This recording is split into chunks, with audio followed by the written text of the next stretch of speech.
This channel is part of the History Hit network.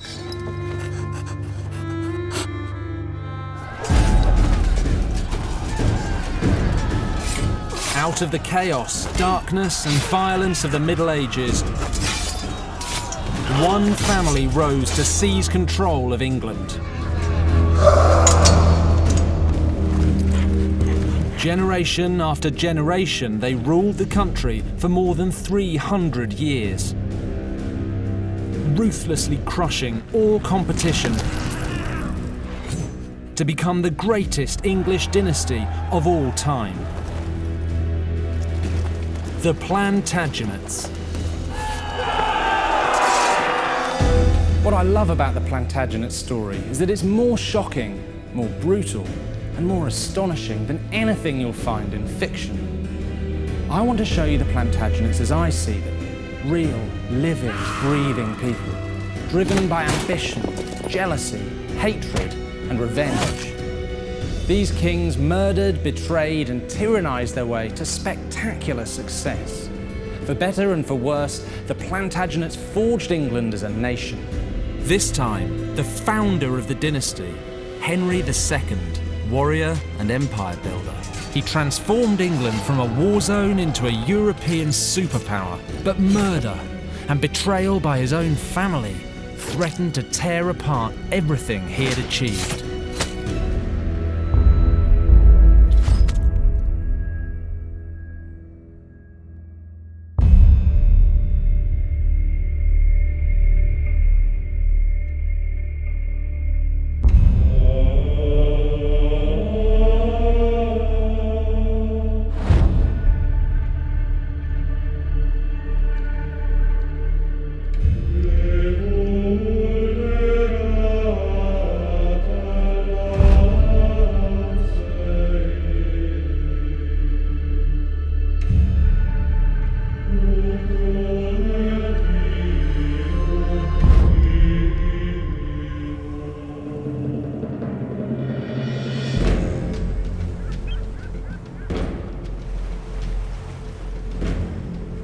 In 1153, Henry Plantagenet sails to England with an invasion force, aiming to seize back the throne. He's only 20, but he's already an experienced soldier. He's been fighting in France since he was a kid, and his mother's drilled into him the idea that the crown of England is rightfully his. So as Henry approaches these shores, he's convinced he has a date with destiny.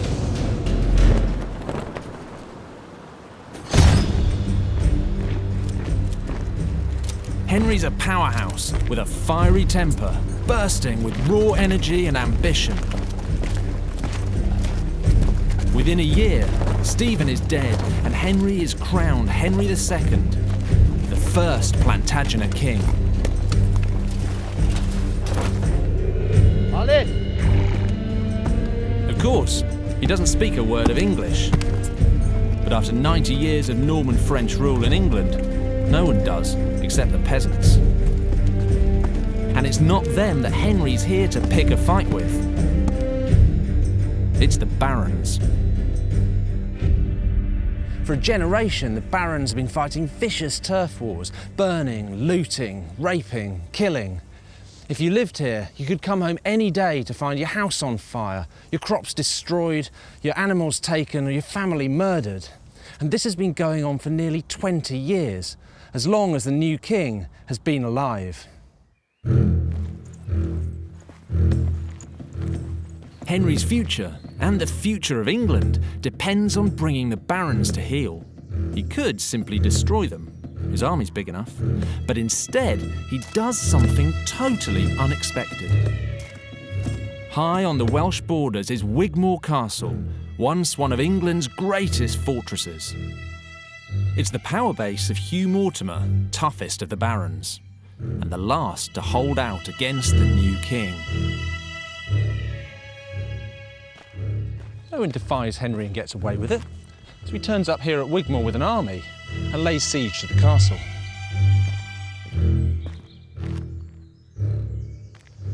Henry's got Hugh surrounded, but he's not here to destroy him.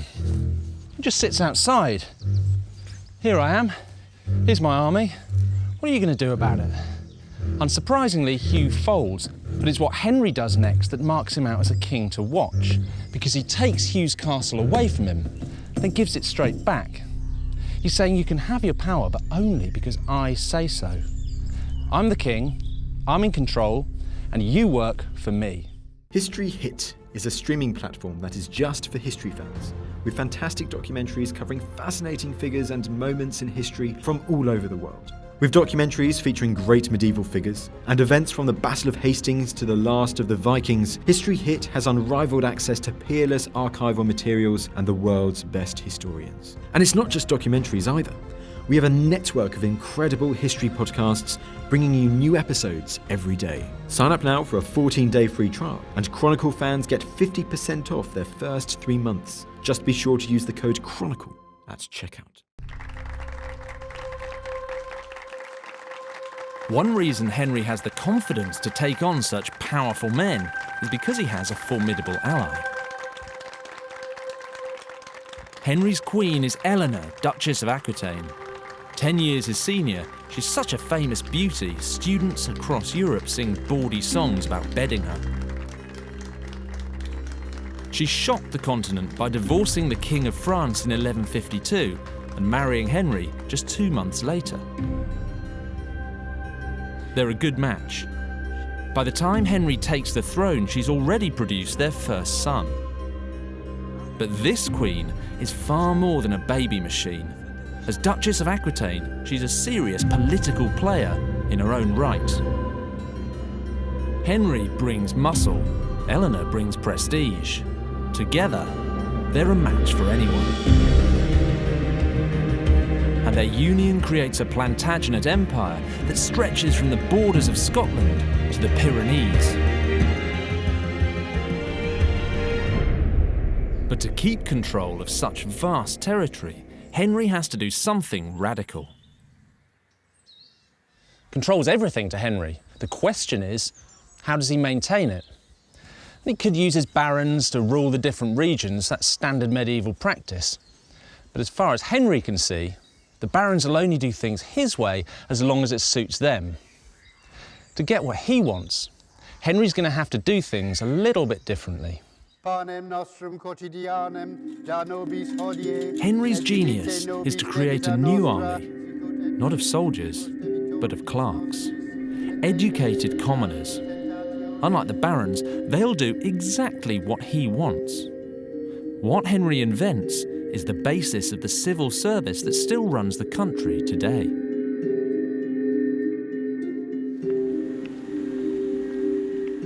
Here at the National Archives, 900-year-old documents reveal the full extent of Henry's control.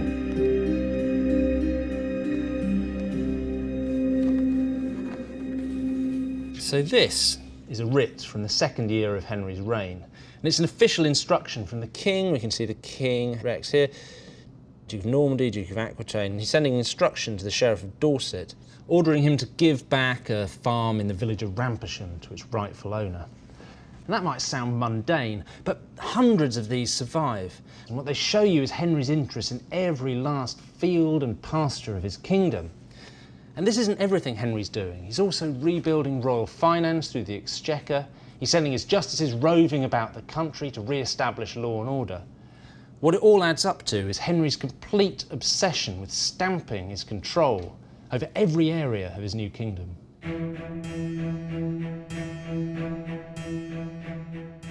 The mastermind pulling the administrative strings for Henry is commoner Thomas Becket, the son of a merchant. He may be low-born, but Becket's such a brilliant operator that Henry makes him Chancellor. It's Becket who makes sure the king's grip on England is rock solid. And there's clearly some kind of spark between them. They quickly become drinking buddies, hunting partners, and best mates.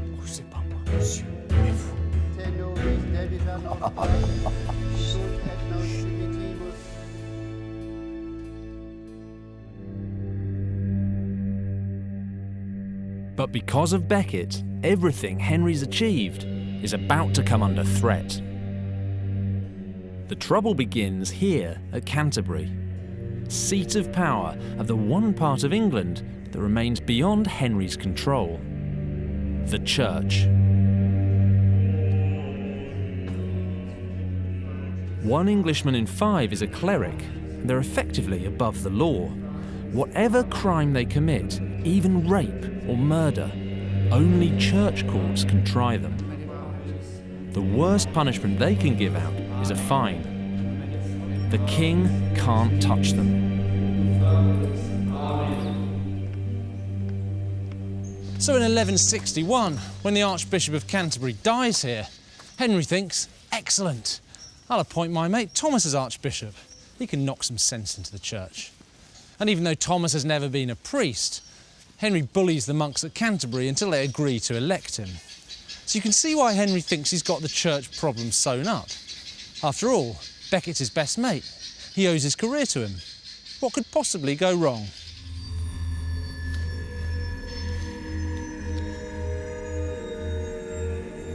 Henry's failed to spot a massive problem. In the medieval world, there is a higher power than the king. Becket finds God.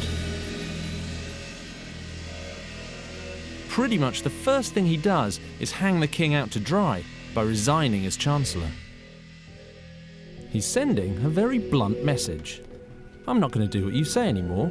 I have a new boss now. With God in his corner, Becket now defies every command the king makes to bring the church to heel. Unsurprisingly, it doesn't go down very well with Henry. This is a king famous across Europe for his uncontrollable temper. A man who once got so furious during an argument that he rolled around on the floor, pulling the straw out of his mattress, stuffing it into his mouth. So it's fair to say that Henry wasn't just angry, he was apoplectic.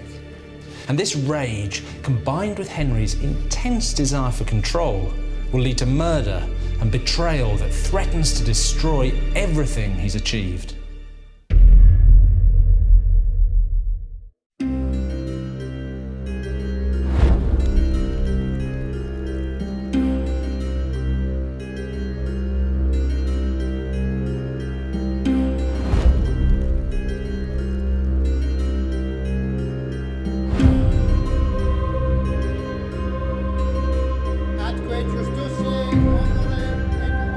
Westminster, July 1170. Henry II is having his eldest son, young Henry, crowned King of England, effectively king in waiting.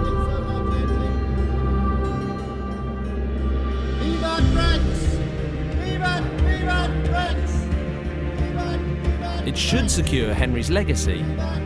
Instead, it's going to tear his world apart. Because there's one man who really should be there that Henry hasn't invited.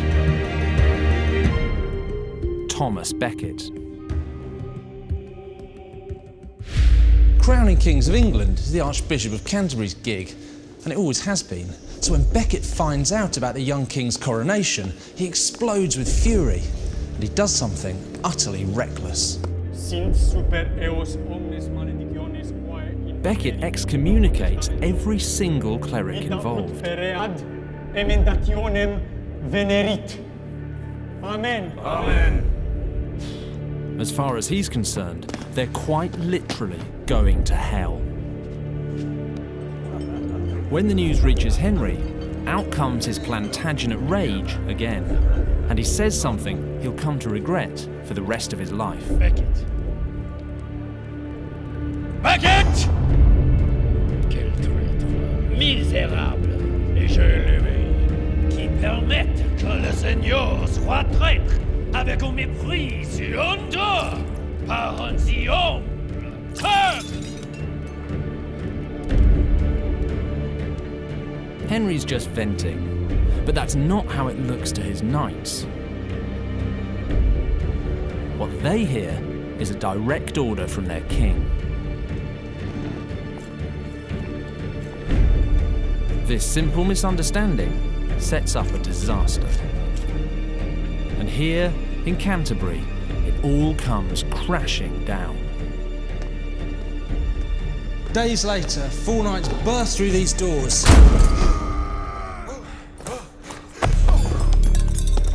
And they march into the cathedral to confront Becket here. He's unarmed in his archbishop's robes, and they're in armour with swords by their sides.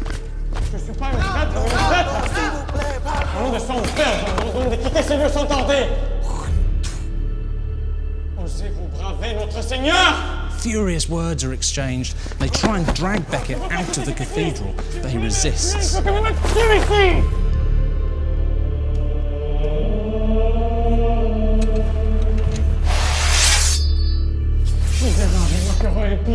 Sale chien, fils de pute!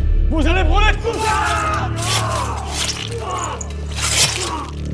And it's at this point one of the knights draws his sword and brings it down on Becket's head, chopping off part of his skull. Becket falls, and one of the knights scoops his brains onto the floor with the tip of his sword. But they're not alone, because hiding in doorways and behind pillars are Becket's friends and supporters, bearing witness to an event that'll shock Christendom. Every single good thing that Henry II has done in his career until now may as well be wiped out, because this is what he'll be remembered for.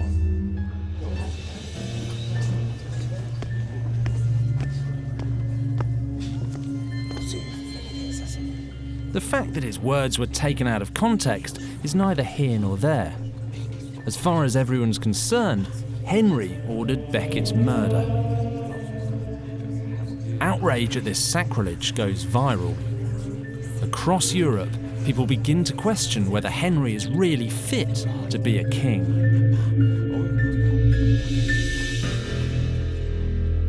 Henry realises straight away how damaging this will be. This is the first time since his meteoric rise that he's been vulnerable. But I think it would have hurt him personally as well. He and Becket may have been knocking lumps out of each other for years, but this is still a man who was once his closest friend, who understood him better than anyone else. The humiliated king makes himself scarce and goes to Ireland on campaign.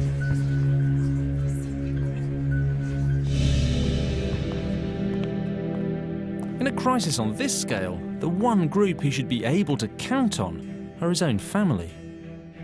But now they turn on him too, and it's all Henry's fault. Henry's eldest son, Henry the Young King, is a chip off the old block, ambitious, power-hungry, and impatient. As king-in-waiting, he should be taken to Ireland so Henry can teach him how to exert iron-fisted control. But he isn't. Instead, the young king is left behind, festering in the aftermath of his father's disgrace.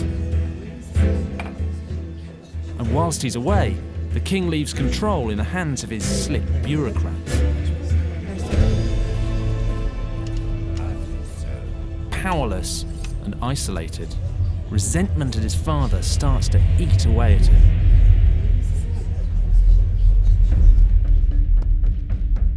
Another surviving document reveals just how humiliating life is for the young king.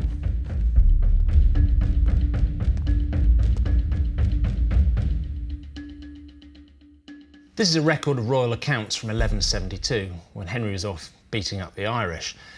On the face of it, it's pretty dry. It's a long list of payments made, but throughout, there are records of money paid out to the young king. What's interesting is they're all quite small.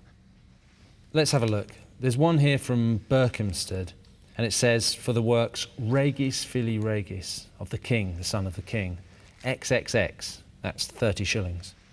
Well, today that's a few £1,000s, which might sound like a lot, but to the eldest son of a king, it's chicken feed. Now, the normal way that things would work is that a king would give his eldest son a block of lands from which to draw his revenue, but Henry hasn't done that. He's kept everything to himself to keep control. So the picture you get reading this is of the old king, one of the richest, most powerful men in Europe, while his eldest son is going around cap in hand begging money from royal officials. Wouldn't make you very happy, would it?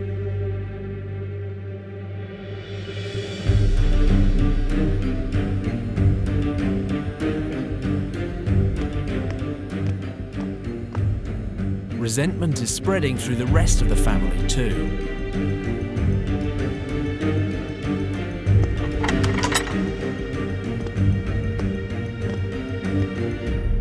The year before Becket's murder, Henry's wife, Queen Eleanor, had returned to her homeland in Aquitaine, and she based herself here at Poitiers, where this hall is what remains of her magnificent ducal palace. After years living in a foreign country, Eleanor's come back with her favourite son, Richard, to train him to take over her lands there when she dies. Finally, she's back where she belongs. This is where she was born. This is where she was raised. And frankly, the food and the weather are better here too. But Eleanor's about to find that her Aquitaine is now a very different place. A spanking new cathedral is being built in the town centre. This is more than just a church. It's a PR statement designed to sell the Plantagenet dynasty to the people. And the banner headline of this message is a spectacular window. Incredibly, it's survived intact for nearly 9 centuries. If you look at this stained glass window high up in the cathedral, you can see Henry, Eleanor, and their 4 sons. It's like a snapshot of a united family ruling together over England and half of France. Except it isn't really like that, because in Aquitaine, Eleanor finds it's Henry's men collecting the taxes, Henry's men controlling the barons. Even when her husband's hundreds of miles away, it's obvious that he's the one who's in control. Now, Eleanor might have brought Aquitaine to Henry in marriage, but that doesn't mean it's his. Then Eleanor discovers something Henry's done that to her is unforgivable. Behind her back, Henry has mortgaged off part of her Aquitaine to secure a political alliance. And this is like coming home one day to find your husband's changed the locks, sold all your stuff, and invited a whole bunch of other people to live there. It's not just Eleanor who's fuming. Richard is spitting blood about his lost inheritance too. At one stroke, Henry has created 2 powerful new enemies, and he probably doesn't even realise it.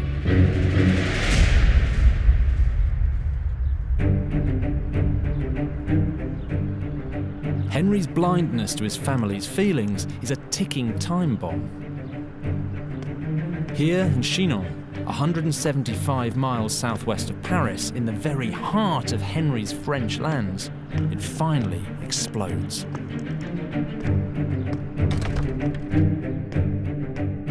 Chinon Castle has enormous strategic importance. If you want to rule the Plantagenet Empire, controlling it is absolutely essential. And that's exactly why Henry the young king expects that one day this castle will be his. Then, one night, Henry announces he's giving Chinon Castle, the jewel in the Plantagenet crown, to John, the young king's 6-year-old brother.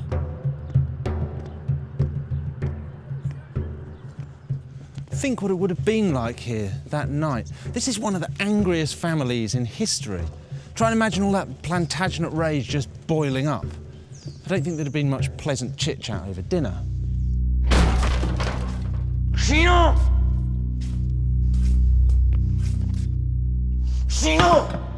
The loss of the castle is more than the young king can bear. True to form, Henry's completely dismissive. He's utterly incapable of seeing things from his son's point of view. But the young king is adamant.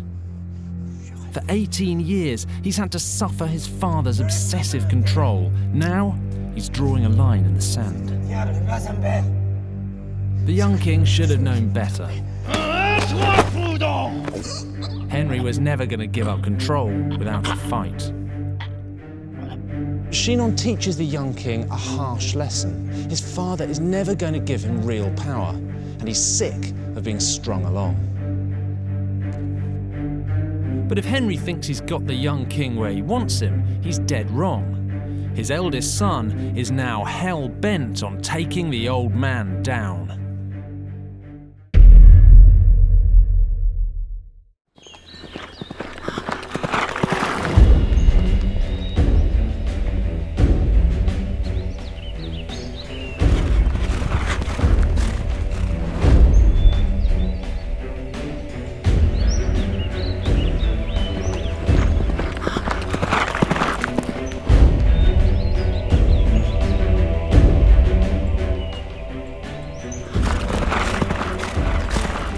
Spring 1173, the young king steals out of his father's custody and flees to Paris. Straight into the arms of Louis VII, King of France. This is out-and-out betrayal. The young king is planning to use King Louis to help seize his father's throne. But why does the King of France get involved in such a dangerous game? To Dr. Julie Barrault, an expert in the medieval French court, it makes perfect sense. Louis hates Henry. Well, they had many reasons not to like each other. Maybe the first one is that they embody completely opposite ideas of what it is to be a king. On the one hand, you have, Henry, macho, warrior. And on the other hand, you had Louis, who was anything but. And the other thing is that Henry was much, much wealthier than Louis and never wasted an opportunity to show it very clearly. But it's more than just political, isn't it? Well, yes. What makes the story unusual is that you have a very deep personal aspect to it. A mere 2 months after Louis separated from his wife Eleanor, she married Henry, and she didn't just marry him, but she started having one baby boy after the other, when Louis and Eleanor had really tried for a son for years before that. So that must have been really, really painful for poor Louis. So all those aspects together explain why you have such a deep and long animosity between those two men. The young king rocking up in Paris is no surprise to Louis. This is more than just a spur-of-the-moment betrayal by a petulant son. Because Henry the young king isn't acting alone. His brothers are in on this too. And so's the one person who's vital to making the whole betrayal possible, Eleanor. The Queen's been plotting with her ex-husband to replace Henry II with a young king. She immediately sends Richard to join his older brother in Paris.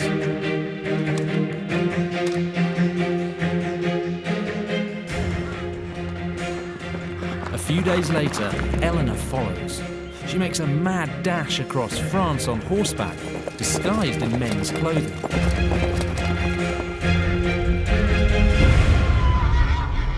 But she doesn't make it.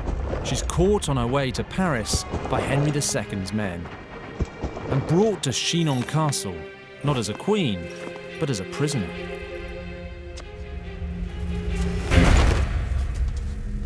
Your own son's rebelling against you is pretty much as bad as it gets. Your queen masterminding the whole plot with her ex? That's off the chart.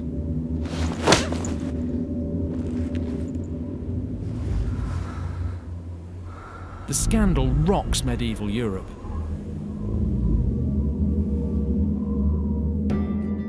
But there's no stopping the betrayal Eleanor has set in motion. In Paris, Louis, Richard and the young king are mobilising to attack Henry from all sides. And not just in France. They're going to hit him where it hurts the most. England. Plenty of the English barons are still pretty sore about having their wings clipped by Henry II. The young king promises to give them everything back. Now, the last time the English barons had that sort of power, they basically destroyed the country. So this is a pretty reckless promise. It's not careful strategy. But that's the young king for you. He's good at betrayal, but he lacks his father's political savvy. He just wants to win, whatever the cost. He even cuts a deal with Henry's other mortal enemy, the King of Scotland. the young king promises him big chunks of England if he attacks Henry from the north. For a king of England in waiting, this is a dangerous game. But it works. By the spring of 1174, Henry faces a perfect storm. Full-on revolt is spreading across his empire, all sparked by his family's betrayal. And whilst Henry's fighting in France, England is turning into a disaster zone. The King of Scotland has invaded the north, and foreign mercenaries are flooding across the Channel to support the Barons' revolt. If Henry doesn't do something drastic, England will be lost.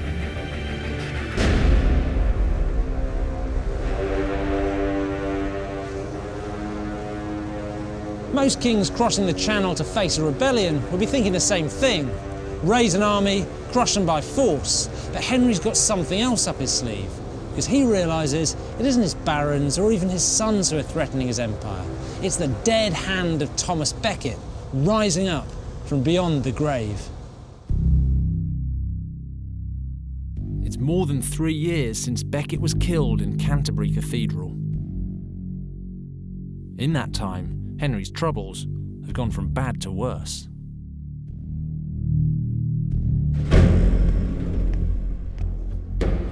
On the 12th of July 1174, Henry II heads to Canterbury. What he does in the next 24 hours will shock the world and decide the future of the entire Plantagenet dynasty. Just outside the city walls, he stops, removes his boots, and begins to walk barefoot along the road. People watching must be wondering if the desperate king has lost his mind. The streets here in Canterbury are full of people all nudging each other, pointing, maybe even trying to grab him. They know it's the king because behind him the royal standard's fluttering, but he's dressed as an ordinary pilgrim, in rough woolen clothes. And he's barefoot, and the roads aren't nice and clean and smooth. They're muddy, they're filthy, they're full of broken pots and sharp stones that cut his feet to shreds. This isn't just physically painful, it's humiliating. The King of England is dragging himself through the mud, leaving bloody footprints behind him. Henry's performing the most public act of penance imaginable, begging God and Becket to forgive him. This can only end in one place, Canterbury Cathedral. This wretched 3-mile walk is actually propaganda dynamite. Every person who sees it will spread the news of the scale of the king's penance. But Henry isn't finished yet. He knows he has one chance to win back the hearts and minds of his kingdom, and he's planning something spectacular.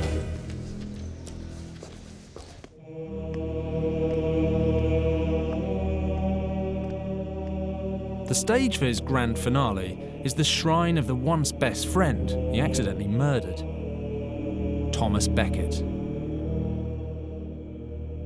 When Henry enters the cathedral, dirty, bloody and drained, Thomas's shrine isn't up there. It's down these stairs in the crypt.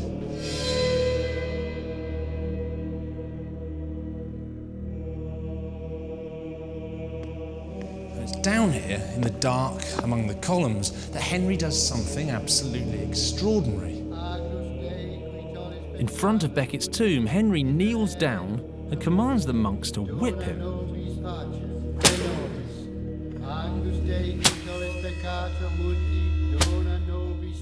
100 of them take turns to beat his back up to 5 times each with a birching rod. Henry is spilling his own blood to atone for the spilling of Becket's in the cathedral above. These are the same monks who cowered behind the pillars in horror back then. Now they are striking the blows, beating the sin out of the king. In all, Henry receives more than 300 flesh-lacerating lashes.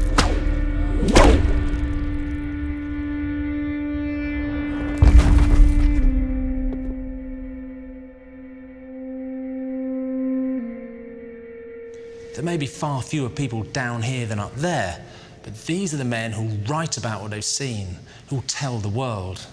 They may be Henry's punishers, but they're also his propagandists. It's a masterstroke of charismatic kingship. This is Henry's best shot at quashing the whispering campaign against him. But there's no guarantee it will save him. Then, something extraordinary happens.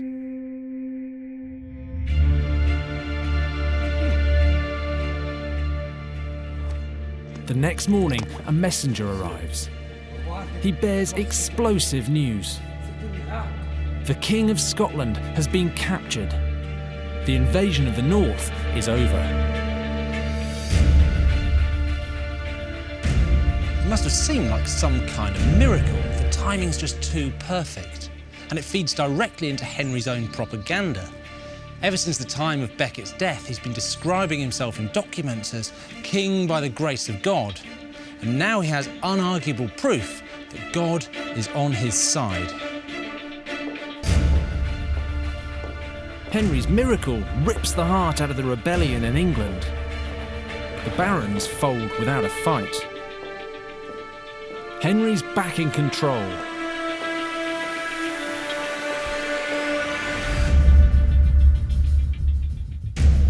In less than a month, he's free to head back to France and take the fight to his traitorous sons.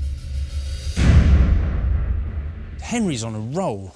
When he gets back to France, the rebellion melts away before him. First, he persuades the flaky young king to switch sides, and that leads Richard to fold as well. The rebellion is snuffed out. For Henry's family, it's a catastrophe. They gambled everything and lost. The king has crushed them.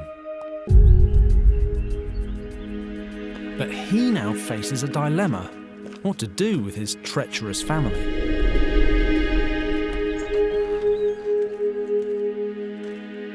The one family member Henry can't forgive is Eleanor, because as a wife rebelling against her husband, she's committed one of the worst forms of treachery, and she can never be trusted again. And here in this chapel near Chinon Castle, her fate is recorded in this incredible fresco.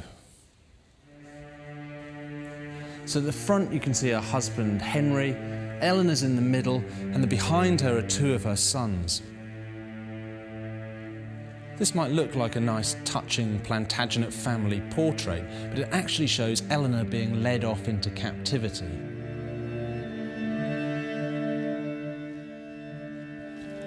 Henry may not need Eleanor anymore. Ideo firmites proponent adjuvande gratia tua de ceteros proxima. But he does need his sons to carry on the Plantagenet dynasty after him. So in a public ceremony of reconciliation, he forgives them. He even gives them money and castles.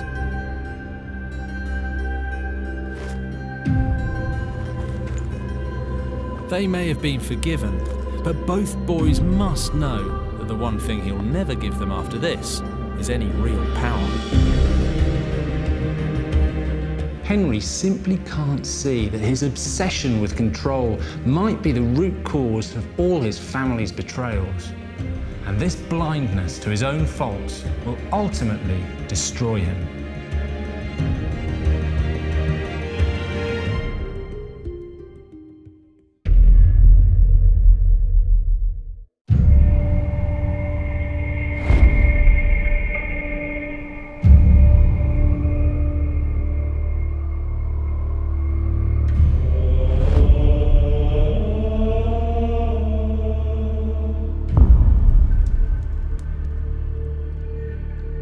In the summer of 1183, an unexpected event throws Henry II's world into turmoil.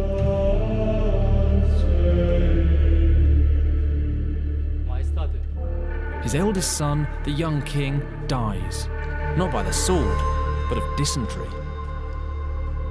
An inglorious death for an inglorious son.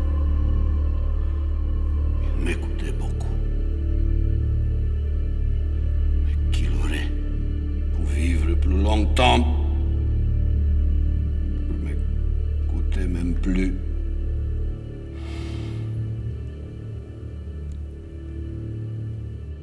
Henry's grief isn't just a father's, although it's clear he's personally devastated.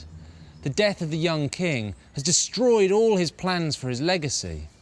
As his remaining sons begin to jockey for position, Henry is losing control again.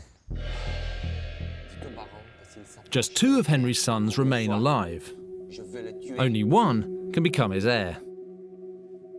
Richard, the eldest surviving son, is expecting to be named. But Henry's favourite has always been his youngest son, John. He, at least, has never betrayed his father. Even so, Henry doesn't dare name either of them. Henry drags his heels. Last time he named a successor, it was a disaster. This time he thinks by stalling, he can keep Richard obedient and under control. What he doesn't know is someone's been stoking up resentment in Richard, whispering ideas of betrayal in his ear yet again. The man doing the whispering is the new King of France, Philip II. He plays on Richard's fears, persuading him that his father intends to name John as heir. On verra cela.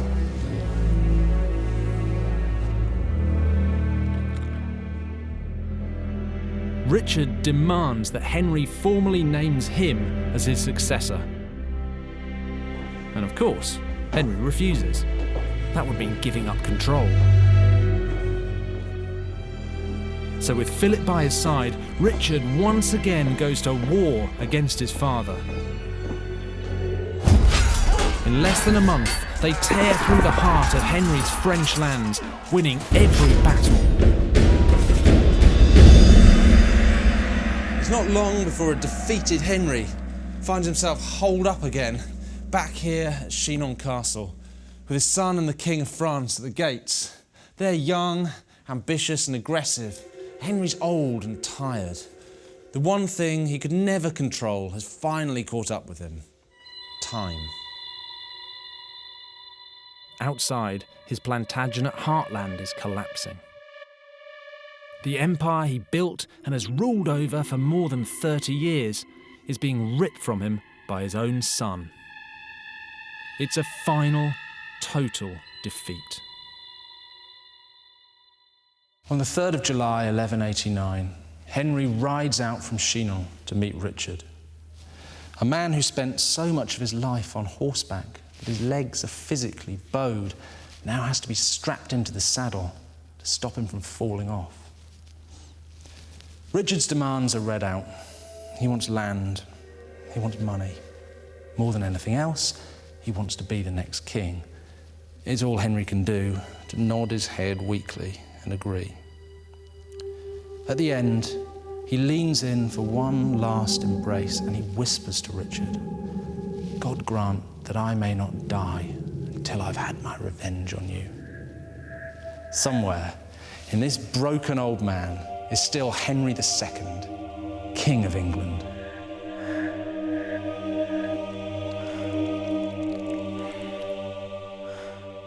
But this act of defiance is Henry's last hurrah. God doesn't grant his wish. Henry II, the first Plantagenet King of England, dies 2 days later.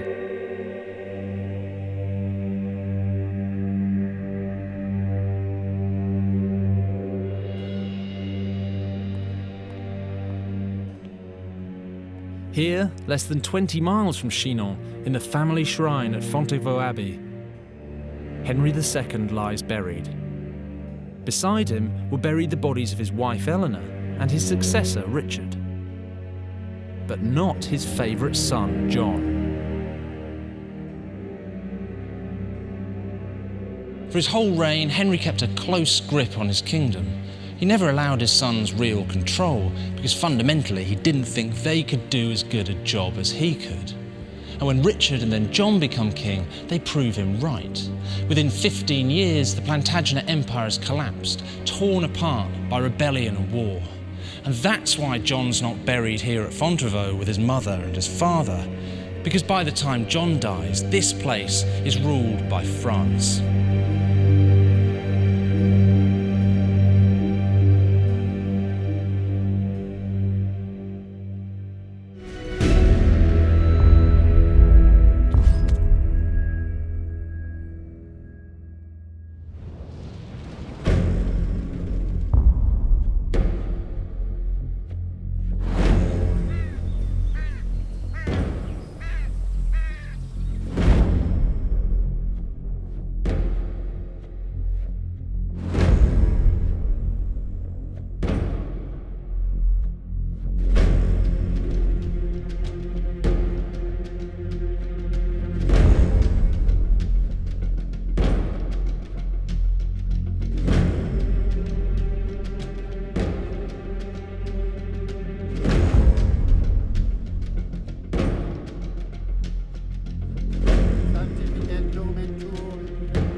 Henry III is the fourth Plantagenet king. His grandfather, Henry II, ruled over more of France than the French king. But thanks to the incompetence of Henry III's dad, King John, most of those lands are gone. Henry dreams of getting them back. He's going to be a great Plantagenet king. To be a king in the Middle Ages, you've got to be tough and politically savvy. You need to fight wars and win, and the winning part's important. You need to dispense justice fairly and evenly, and above everything else, you need a boundless energy, the appetite to get up in the morning and rule. Unfortunately for England, Henry III lacks pretty much every one of those qualities. Henry's already had 2 goes at retaking his lost French lands. But Henry messed it up big time. Both times it ended in expensive defeat. The barons lost all confidence in the king. Now they've turned off the money supply. Which, of course, they can. Henry's completely hamstrung by Magna Carta. Today we think of it as a charter of human rights and the foundation of liberty. But to Henry, it's just a list of things he can't do. And top of that list is that he can't raise any new taxes without the barons' say-so. Winning back his Plantagenet empire is going to cost Henry a bomb. But Magna Carta means the barons don't have to cough up. They think Henry can talk the talk, but he can't walk the walk. And that's the truth about Henry. He's a total dreamer. But give him his due. He dreams big.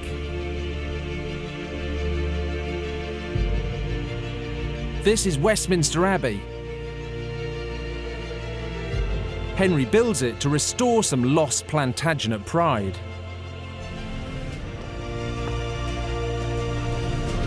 You can imagine Henry wandering through this incredible building thinking, sends off all the right signals for a great king. But as far as the barons are concerned, that's exactly what he's not. And Henry just isn't strong enough to take them on alone.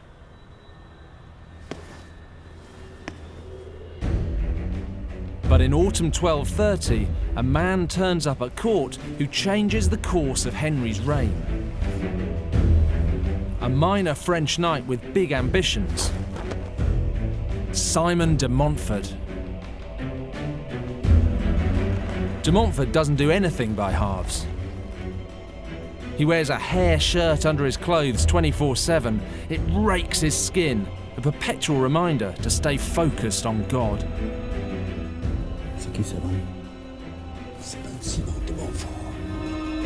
Basically, he's a fanatic. And he backs his belief with action. He spent his youth chasing heretics around the south of France with a sword. Henry sees a man with the muscular, no-nonsense single-mindedness that he needs to achieve his big dreams.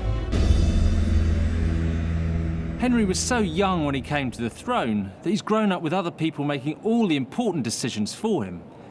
So when he meets Simon, charismatic, decisive, he's looking at him and thinking, I could use a man like that. Sire, je suis honoré de pouvoir offrir mon obédience. Henry's drawn to de Montfort like a moth to a flame. Et pitié de nous tous. But it's not just one-sided, because Simon may be pious, but he's also very ambitious. And he's come to England looking for the lucrative title of Earl of Leicester, which he thinks belongs to his family. So he's looking at Henry and thinking exactly the same thing. I could use a man like that. Unsurprisingly, Henry and Simon quickly become best mates. Simon's soon on the King's Council, basically his right-hand man. He's even steward at the King's wedding. Simon de Montfort is on the way up.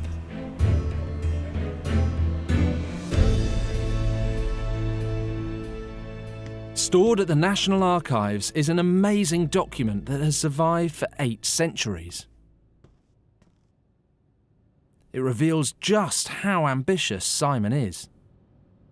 This is the King's official copy of a charter made by Simon de Montfort in 1236. Its contents aren't really that important. What is important is the way Simon's referred to himself. It says here, Simon de Montfort, Commes, that's Earl of Leicester. And that's interesting because Simon had lots of the lands that went with the title of Earl, but he didn't have the title itself. And that tells us quite a lot about Simon. Firstly, it tells us he's ambitious. Secondly, it tells us he rates his relationship with the king high enough to go about using a title he doesn't really have the right to. But thirdly, it tells us he's right, because this is the king's official copy. Henry's given it his sign-off. So Simon might be cocky, but it's with very good reason. Henry can't get enough of Simon. He propels his new best friend into the medieval stratosphere.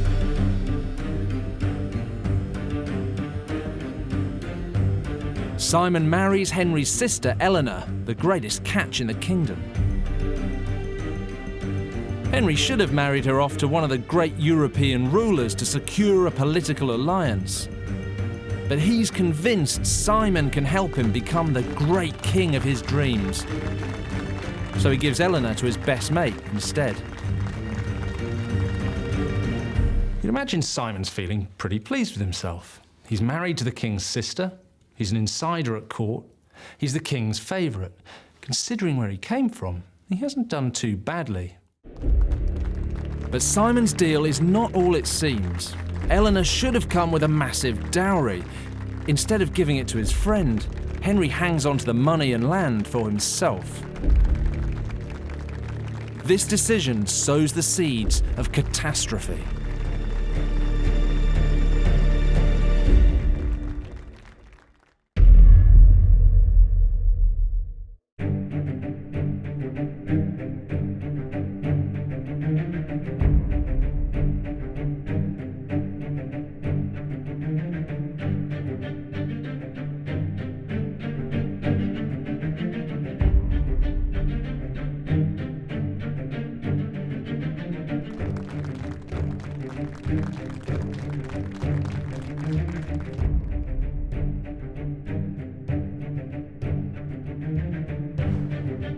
In 1239, Henry makes de Montfort Earl of Leicester. Simon's now the king's brother-in-law, his chief advisor, and an English baron.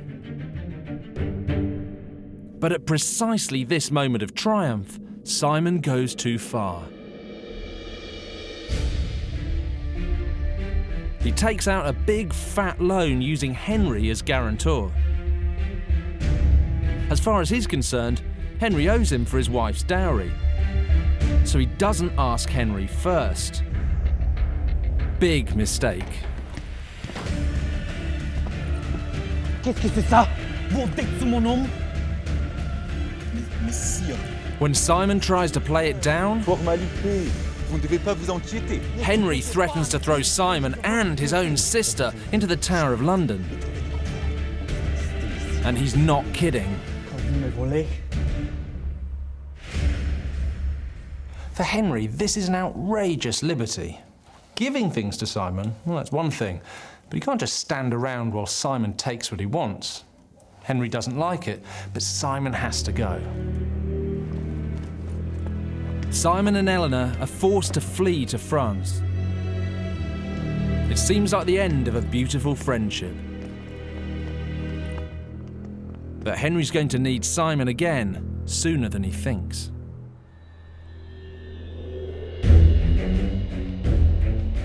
Just 3 years later, the king gets himself into big trouble.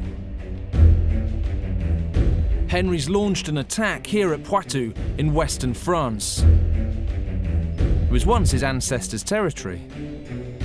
Henry thought he could take it back, but he couldn't. Just like last time, the barons used Magna Carta to deny him the taxes he needed. But just like last time, Henry went ahead anyway. Attacking Poitou was spectacularly stupid, because the Count of Poitou's brother is the French king. Henry's forces quickly find themselves chased down by the whole French army. In desperation, Henry has called on the one man he believes can help him, his estranged and banished best friend, Simon de Montfort. Simon was just back from a year-long crusade in the Holy Land, so his military expertise was greater than ever, and Henry had eaten humble pie to get him back. Now this is quite a climb down. Henry was the one who banished Simon in the first place, and now he's stuffed without him. But even Simon can't salvage this disaster. Henry flees the field. He leaves Simon fighting a desperate rearguard action with the king's men. They retreat towards the town of Saintes. Henry is cowering inside the town, and it's not just the French army that comes storming after him. Monseigneur, où vous vous cachez? Simon is not used to losing. Now it's his turn to explode at the king. Vous à genoux pour cela dont vous devriez lutter là. The king himself reported what Simon says. Je suis le roi, oui. Ah oui, vous êtes le roi. On devait vous enfermer, comme Charles Semblé. Now, Charles the Simple was a notoriously useless French king whose subjects put him in jail because he was such a bad general. Thinking about locking up your king is one thing, but actually saying it to his face is flirting with treason. But Henry can't call Simon on it. This is the king's third failure in France. There's now zero chance the English barons will support his ambitions. He desperately needs an ally in the aristocracy. And Simon is still the Earl of Leicester.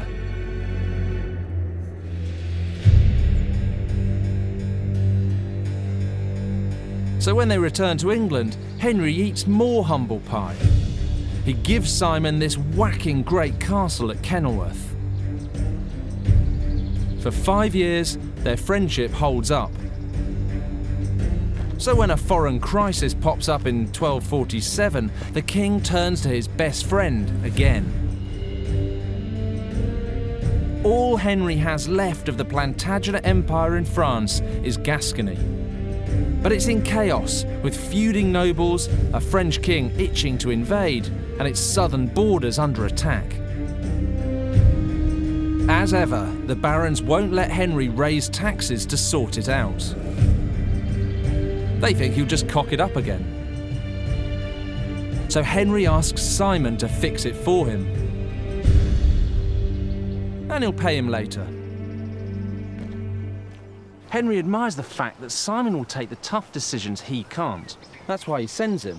Simon's a zero-tolerance sort of guy. And true to form, he launches a vicious crackdown on the Gascon rebels, even cutting their vines, which in wine country is a terrible punishment. Bien sûr, mon frère. But while Simon's in Gascony, Henry finds himself drawn in by another powerful figure. William de Valence, the king's half-brother, leader of a French family called the Lusignans. Henry starts giving them land and titles. In exchange, they supplant the English lords and begin to take control of the government for him. Finally, the king has some allies at home. Seems great, doesn't it? But it's not. The Lusignans were actually booted out of France because they're dangerous, ruthless, and pretty nasty. Henry's decision to give them so much power will tear the country apart. But right now, all he can see is that they make him feel like a powerful king. Now he doesn't need Simon de Montfort like he used to. When the Gascons complain about Simon's brutality, Henry hangs his old mate out to dry.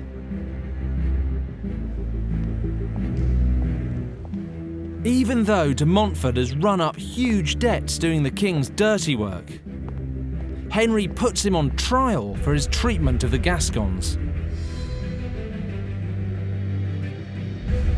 The trial takes place here, right in the shadow of Henry's greatest building project, Westminster Abbey. And it's held in what used to be the monks' dining room. You can still see part of the original wall. Now, if you'd been sitting on the other side of that in 1252, you'd have witnessed the end of the friendship of Simon de Montfort and Henry III. The case is held before the king and Simon's fellow barons. Simon is reeling that his friend has put him on trial. An all-out row kicks off between them. Mais qui pourrait croire que vous êtes même un chrétien? Êtes-vous jamais allé à la confession? Mais oui, bien sûr. Mais à quoi sert la confession sans la repentance et la rédemption? Sounds like Simon's having a dig at Henry's piety, but I think there's more to it than that. He certainly picked an analogy designed to hurt the king's feelings, but what he's really saying is, what's the point in confessing, admitting your mistakes, if you're going to do the same stupid things again afterwards? It's like, you're useless, you know you're useless, but you don't want to do anything about it. And that sounds like Simon's really overstepping the mark again, but he's about to give Henry a brutal lesson in kingship. Vous trouvez l'accusé coupable ou non coupable? Coupable. Simon has taken the political temperature in the room. The king hasn't.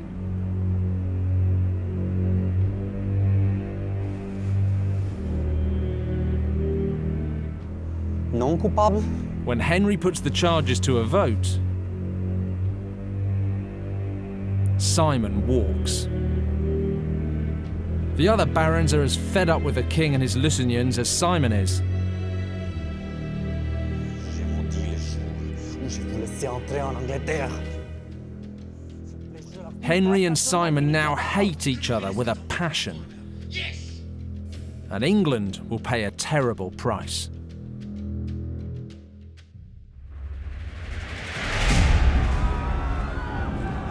Henry sulks. And he lets the Lusignans off the leash.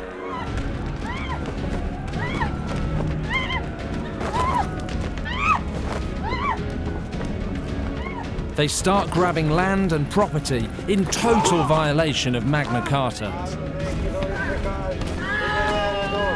Their supporters even ransack the Archbishop of Canterbury's London palace. Henry simply stands by and lets them get away with it. It just confirms the Baron's view that he's a spineless excuse for a king.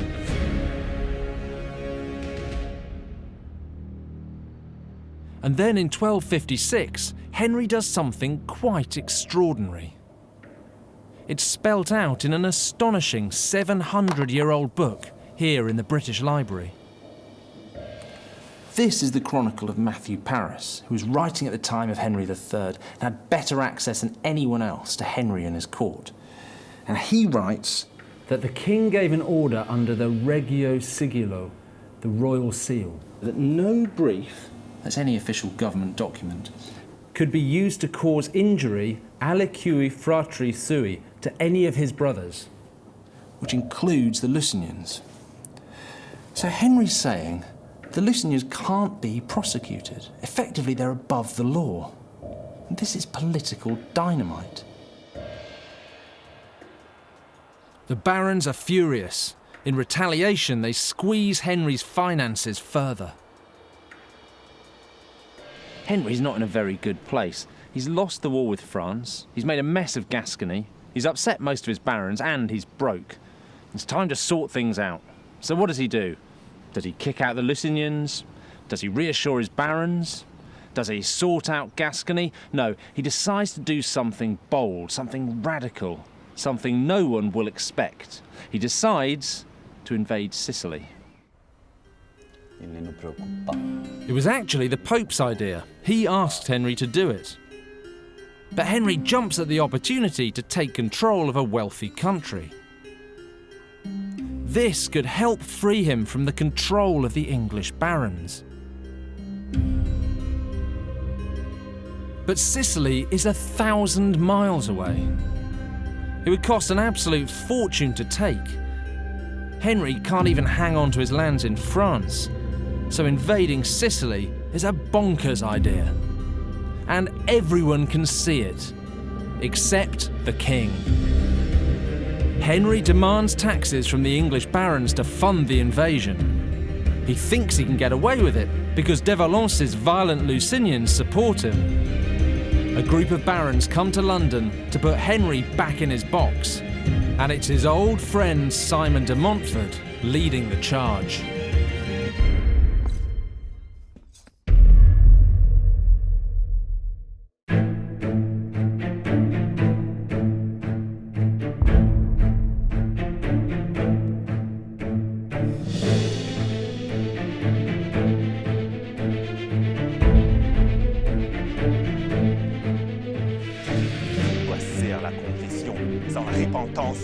La rédemption.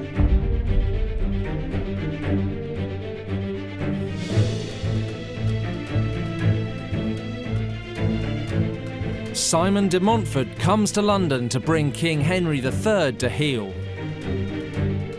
The king stitched him up over Gascony. Simon will never forgive him.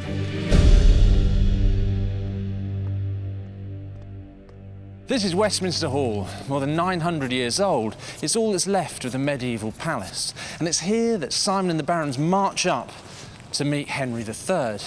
He's sitting up there on his throne, and he thinks they've come to give him money for his Sicilian invasion. But as soon as they arrive, he realises something's very wrong. Simon and the others might not have swords in their hands, but they're still done up in their battle armour. And Henry knows the tables are turned.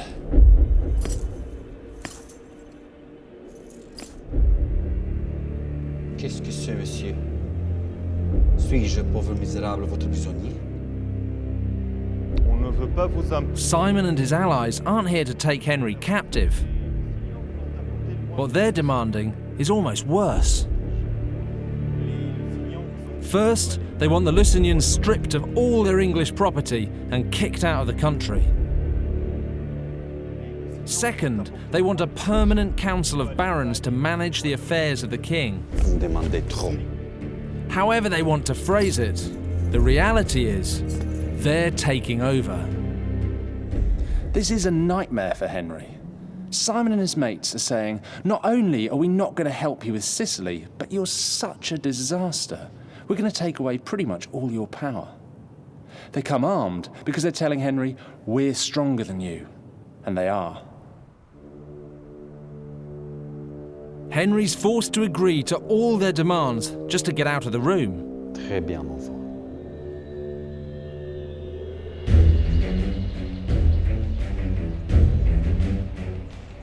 But as soon as he does, he backtracks on everything he's promised. 8 weeks later, at a parliament in Oxford, Henry faces off against Simon and the barons. And he takes his half-brother William and his Lusignan thugs with him. The town's full of knights from both sides, armed to the teeth. The atmosphere is electric. You can feel the tension. The country's teetering on the verge of civil war.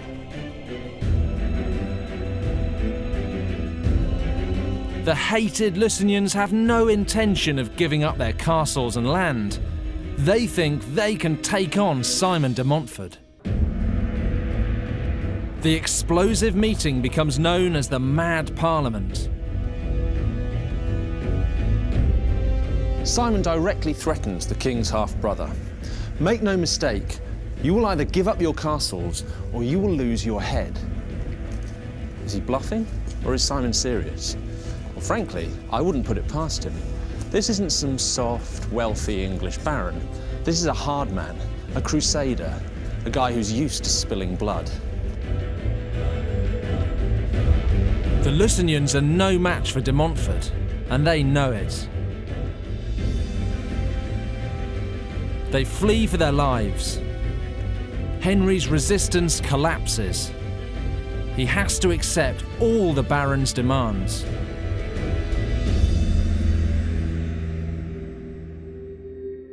The new rules that he's forced to sign up to are legally recorded in a document called the Provisions of Oxford. This is one of the most important documents in British history. Everyone thinks of Magna Carta as the great bill that limited king's power, but the Provisions of Oxford are actually far more extreme. Henry spent his whole life railing against the restrictions of Magna Carta. The Provisions of Oxford really give him something to complain about. And we have them here copied in French into a chronicle from the time. And you can see a council of 15, that's 15 barons, will meet to manage the affairs of the kingdom. A parliament will meet 3 times a year, whether or not the king summoned it. Simon and the barons, essentially a parliament, can now make decisions on pretty much anything that happens in the kingdom, whether or not Henry likes it. He's become a rubber stamp, and if he breaks the provisions, the penalty is war. It's a seismic shift in political power away from the king, and it's the basis of our modern parliamentary system. This must be devastating for Henry. He's already lost most of his ancestral lands in France, and now in England, where his authority is supposed to be supreme, he's virtually powerless as well. His whole vision of what it is to be a king is being shattered.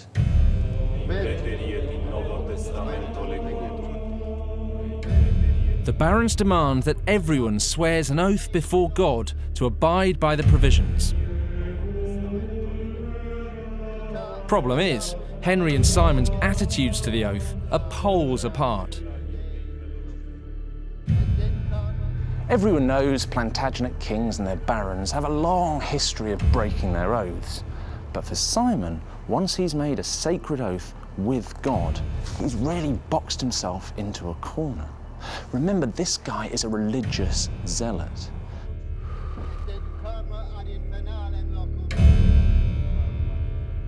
The oath is sworn at Blackfriars Church in Oxford by Henry, the barons, and by Simon.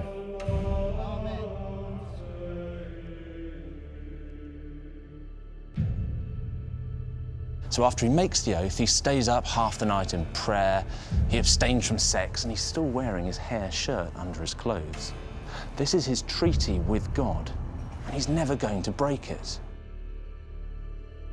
But he knows Henry will.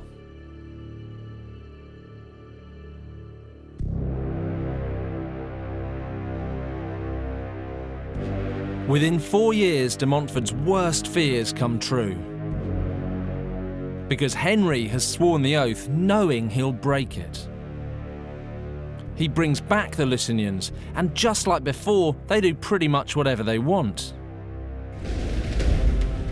Henry's gambling the barons will turn a blind eye, because the alternative is civil war.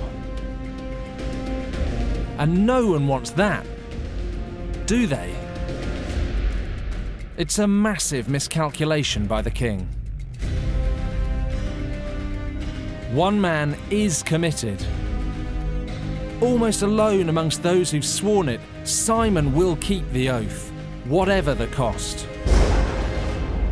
Simon raises an army from those barons who still believe in the provisions of Oxford. In 1264, England is plunged into a civil war. This is the town of Lewes, close to the south coast. And it's here that Simon de Montfort and Henry III face off against each other in battle for the first time. Simon may have the law on his side, but however you dress it up, he's still taking on God's anointed king. He is now a traitor. And when it comes to traitors, Henry can still call on plenty of support. By the time they confront each other, Simon's on the back foot. Simon's experienced enough to know that as he approaches the town of Lewes, here on the Sussex Downs, things don't look very good for him. He's injured with a broken leg. His army's massively outnumbered, 2 to 1, and Henry is holed up down there behind strong town walls. Simon knows the king will be feeling pretty confident, but then again, that's what he's banking on. He's planning to force the king into a winner-takes-all battle on his terms, by drawing the king out into the open. It's a massive gamble, but that's Simon all over. Under cover of darkness, Simon's army takes this ridge overlooking the town. Now he has the high ground.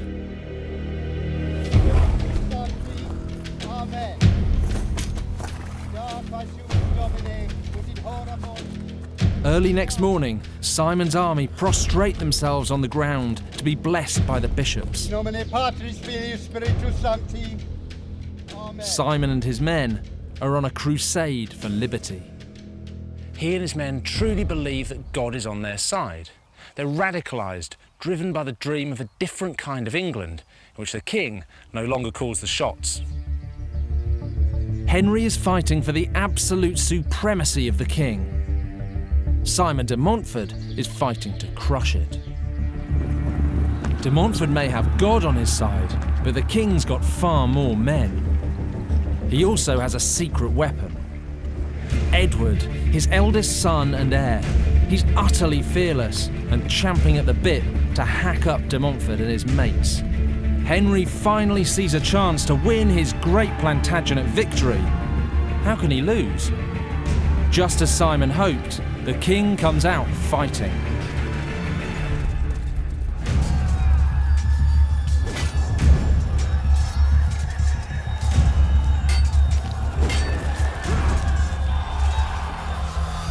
The battle's a complete disaster for the king.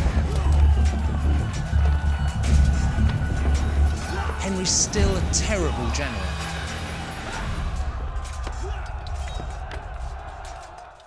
His son Edward goes charging off over the hill after a rabble of civilians. His brother Richard gets himself besieged in a windmill. And Henry ends up forced back here to the Priory of St Pancras, just outside the town walls. Simon dares, and he wins.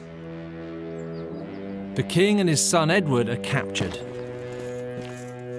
The king's sword is surrendered to Simon. Not exactly the Plantagenet glory Henry was aiming for.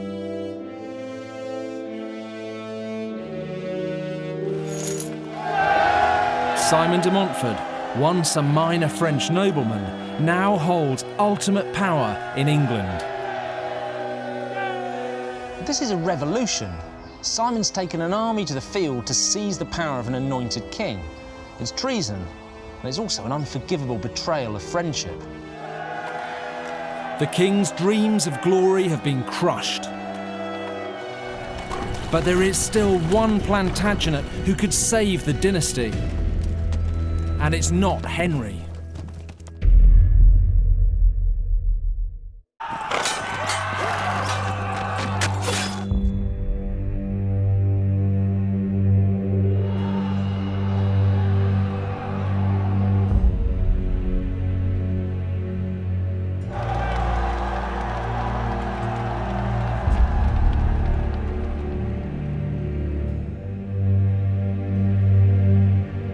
In the aftermath of Lewes, Henry's in a desperate state. He's been humiliated in battle again. His nemesis, Simon de Montfort, is running the country. And to top it all off, Henry Simon's prisoner. The king's dreams of Plantagenet glory have been comprehensively trashed. For more than a year, Simon de Montfort dominates the government of England from his castle at Kenilworth. Henry's still king in theory. In reality, he's just Simon's puppet. To maintain his hold on the country, Simon keeps the king with him. Everything in the government is decided under the direction of de Montfort. For the first time in the history of England, a political movement has succeeded in crushing a tyrannical king. Sounds very noble, doesn't it? But the reality is that this is at least as much about greed as liberty. Simon may have set himself up as a man selflessly doing what's right for England, but actually there's a lot more going on. Even though he has this vast castle at Kenilworth, Simon's been brooding that the king shortchanged him on money and land. But now he has Henry just rubber stamping his decisions. It's an opportunity too good to miss. Simon decides to take what he believes he's owed.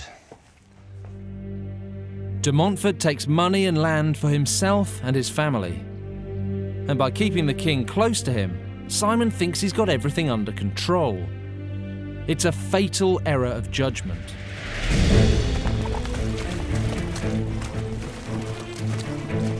It's not Henry who threatens Simon's hold on England. The man he should be watching is the 25-year-old heir to the throne, Edward. But Simon's taken his eye off the ball and left the prince in Hereford under house arrest. With things going so well, Simon's relaxed the guard on Prince Edward. He even allows him out riding. So Edward plays a game with his captors, swapping horses to find the fastest.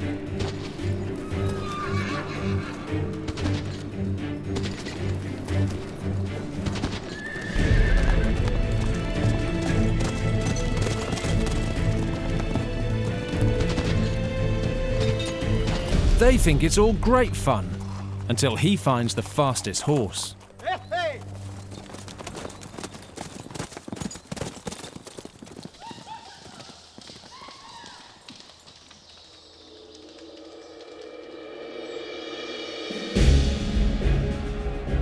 Prince Edward finds plenty of nobles increasingly nervous that Simon will snatch the crown.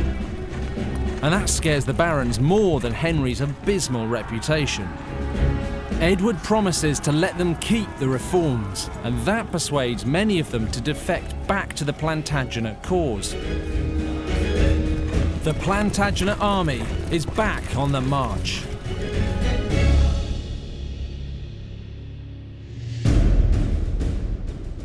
The endgame in the 25-year grudge match between the former best friends, Henry III and Simon de Montfort, takes place here in Worcestershire.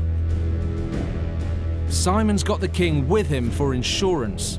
He's trying to get back to Kenilworth to gather reinforcements. But Edward is moving too fast. At the beginning of August, he catches up with Simon here at Evesham. From the top of the old Abbey Tower, Simon sees the Plantagenet army approaching in the distance. He's pinned down and outnumbered. De Montfort realises that if Edward's men free Henry, the game is up. So Simon disguises the king in one of his own uniforms. If he goes down, he's taking Henry with him. He doesn't wait for the Plantagenets to come for him. Simon attacks first. This is Simon the Crusader. Last time the odds were stacked against him, he dared and won. So this time he dares again. He can't help it. It's what he's good at. Simon's army charges out in a single wedge, hoping to punch through enemy ranks. They race up through the centre of Evesham to the fields overlooking the town where the Plantagenet soldiers are lined up. Simon gambles that because he's got the king with him, the Plantagenet army will be too cautious to attack. But Simon's as wrong as you get. This time, the army's rallied behind the king's son, Edward, and they're out for bloody revenge. The two armies meet here in the fields outside Evesham.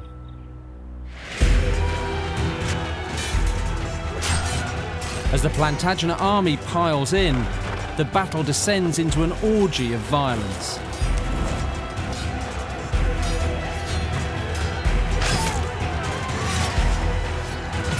The Royalists cut down 4,000 of the rebels. The battlefield and streets of Evesham are piled high with their corpses. More than 30 of Simon's knights are slaughtered. But there is only one way to end the rebellion for good.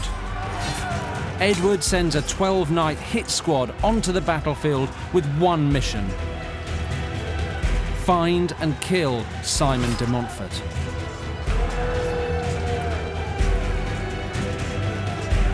King Henry, still dressed as one of de Montfort's men, is almost taken out by his own hit squad.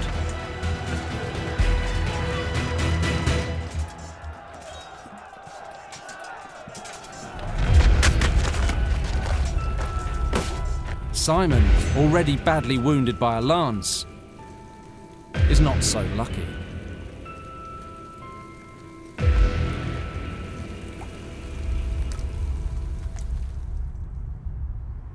Simon's killed somewhere on these fields outside Evesham, and some of the chroniclers go so far as to call it murder. This might be a battlefield, but 12 knights ganging up against one is hardly playing by the rules. But even then, just killing Simon isn't enough for Henry's men. This is an upstart, an outsider, someone who's taken on a king and undermined what being a king means.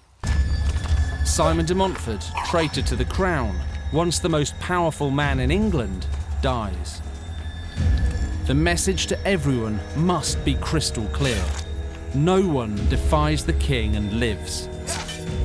The body of the king's once best friend is butchered. His testicles are cut off and then rammed into his mouth, before his head is cut from his body and paraded on a spear.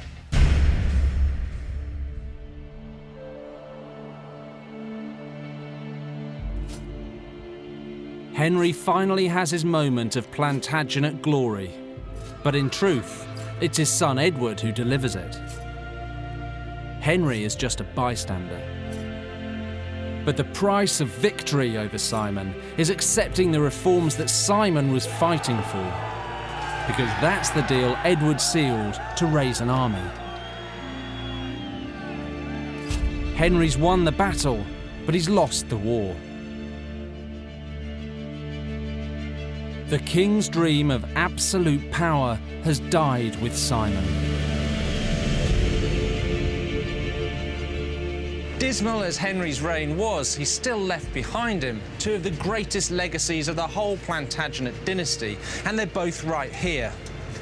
Westminster Abbey, Henry's extraordinary palace to God, and over there, Parliament, seat of the democracy that still governs our country today. It was born not out of wisdom and smart politics, but out of the passion and fury of a brutal, bloody feud between two best friends. This time, Edward II was the king most famous for the story of his agonising death. But the story of his life is even more extraordinary. One of obsession, bloodlust, political savagery, and above all, revenge.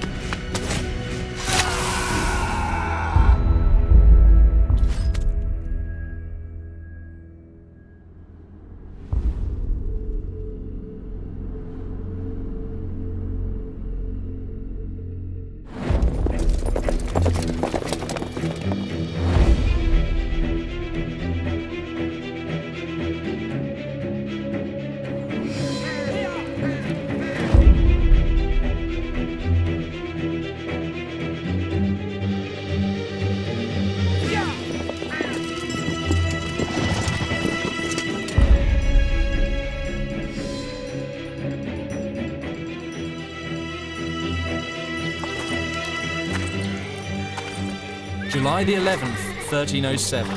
Prince Edward, the 20-year-old heir to the throne, is near London as word of his father's death races south to meet him. Monseigneur, Dora est mort. Le roi est mort. Vive le roi!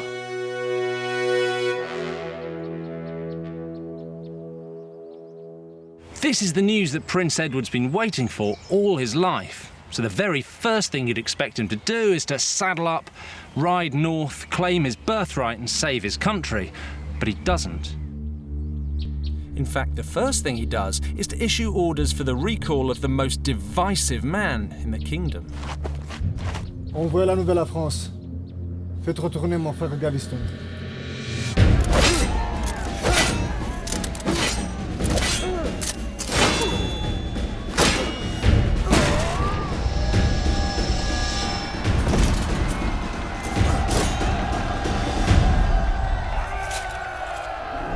Here's Gaveston, Edward's best friend, and one of the finest knights around.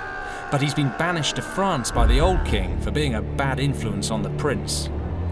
Gaveston's insufferable arrogance and his hold over Edward mean he's hated by every noble in the land. Gaveston doesn't have much time for them either. He's famous for making up rude nicknames for them. He calls one Whoreson, another Burst Belly, and a third the Black Dog. And of course, that just makes them hate him even more. Gaveston's return will clearly be nothing but trouble, but Edward can't see it. All he cares about is getting his mate back. Allez. Edward is the sort of guy who can only see one step ahead. He wants what he wants now, no matter what the cost. He's utterly incapable of seeing that all his actions have consequences, most of them bad ones. This blindness will ultimately lead both Edward and his kingdom to ruin.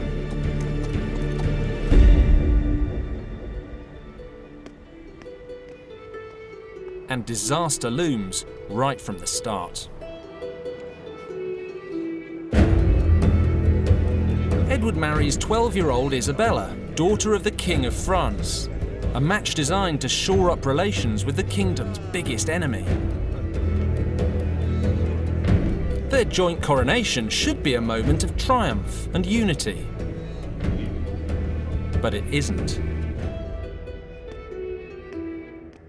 This is the Great Hall at the Palace of Westminster, where Edward and Isabella's coronation feast takes place.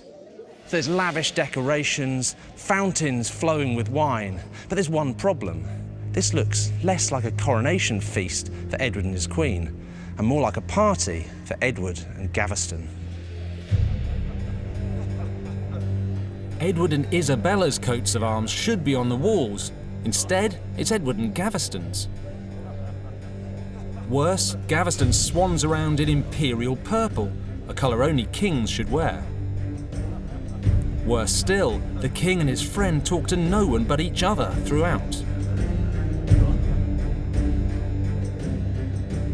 Isabella is stoic, but the rest of the French nobles are so incensed they storm out. With them goes all the goodwill the marriage was designed to create. The English nobles are hacked off too. Not least Edward's cousin Thomas of Lancaster, the most powerful earl in England. Lancaster hates Gaveston, and to him the whole event is an outrage. It's proof Edward can't see past his obsession with his friend to the far more important job of being king. And if Edward can't see it, then Lancaster's going to make him see it.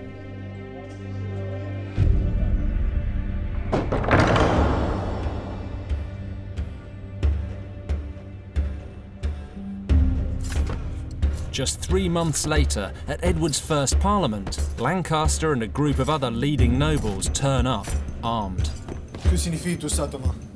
Qui veulent vous faire du mal. Their message to Edward is simple. Gaveston must go. Mon cousin. Edward responds by accusing them of treachery. He gets a chilling reply. Notre loyauté est avec le fils du roi, et non pas avec lui qui tient cet office. It's an explicit threat. If you don't get rid of him, we'll get rid of you. Promesse de couronnement?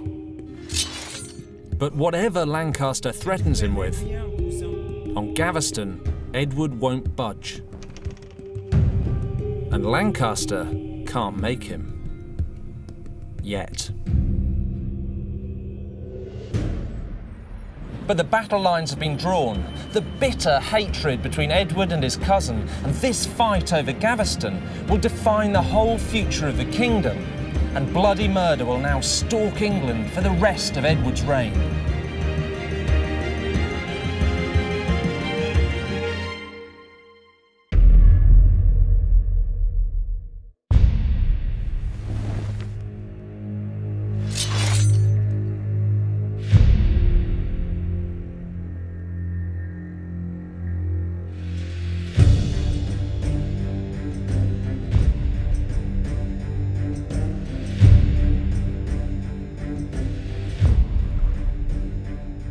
With Gaveston's help, Edward has very quickly run the country into the ground.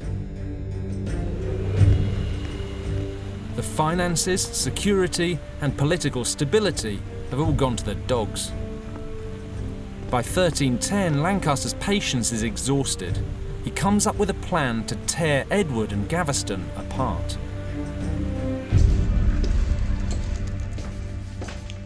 Lancaster's been conducting a whispering campaign against the king, using popular hatred of Gaveston to help sell his case. He claims that Gaveston's been lining his pockets at the king's expense.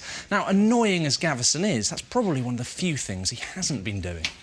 But the mud sticks, and by February 1310, Lancaster has a committed group of nobles ready to stand up to the king, and that allows him to do something extraordinary. And the evidence exists here, in the National Archives. He's going to crush Edward and destroy Gaveston at the same time. These are the ordinances, 41 articles which Lancaster claims will bring stability and reform to the kingdom. Sounds great, but taken as a whole, they actually do something very different. They strip Edward of pretty much all his powers as king. It's an unprecedented attack. The ordinances take away the king's right to impose taxation, raise armies, dispense justice, and make law. All these rights will now rest with the nobles, and Lancaster will be far more powerful than the king. But even that's not enough for Lancaster, because this is personal, and there's a clause here that proves it. It's not to do with rights or laws, it's to do with Gaveston. This is it, Clause 20. It's even got Gaveston's name beside it. It says he has malmené, misled, and malconseillé, ill-counselled notre Seigneur le Roi, our Lord the King. It orders his immediate exile. Also says that if Gaveston returns, he is to be treated as a traitor, and the penalty for traitors is death. So what does Edward do? He should fight Lancaster to protect his basic rights as king, but he doesn't. He seems perfectly happy to let his enemies strip away his right to make peace or war, to dispense justice, to collect taxation, so long as they drop Clause 20 and leave his mate alone. But Lancaster has Edward over a barrel. If he doesn't agree to all the ordinances, then Lancaster and his new allies will go to war against him. The king has no choice. He turns his back on his friend. He accepts the ordinances, and Gaveston is banished. Forever.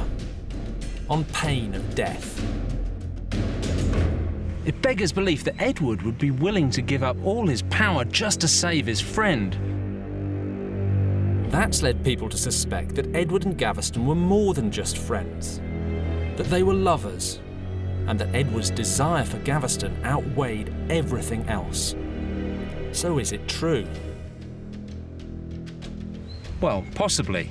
I don't think we'll ever really know what went on behind the closed doors of the royal bedchamber, but frankly, it didn't really matter. To the people of the time, Edward could have been bedding his priest, his page boy, and his horse, so long as he was governing the kingdom properly. To the nobles' minds, Gaveston stopped Edward from doing that, and that's why Gaveston had to go.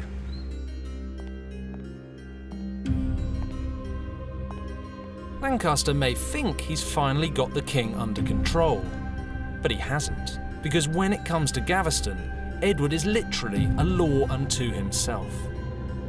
Just 3 months later, defying Lancaster and all sense, Edward calls Gaveston back. Again. And if that wasn't crazy enough, what Edward does next is utter insanity. The king sends letters out across the country announcing Gaveston's return and adding that he's overturning the ordinances. All of them.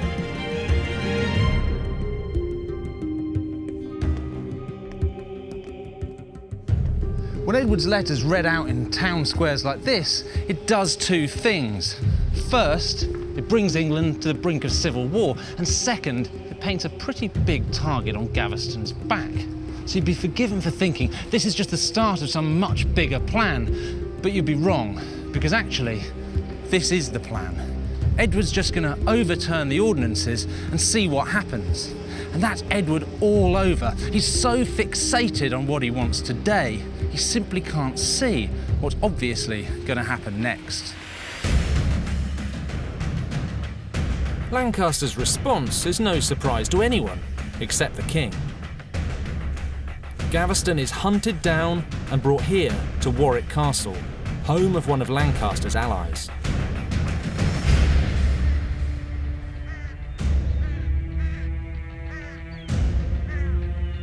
The next day, he's hauled up in front of a court organised by Lancaster. It's composed entirely of nobles who detest him. Gaveston isn't even allowed to speak in his defence. It's a kangaroo court, pure and simple.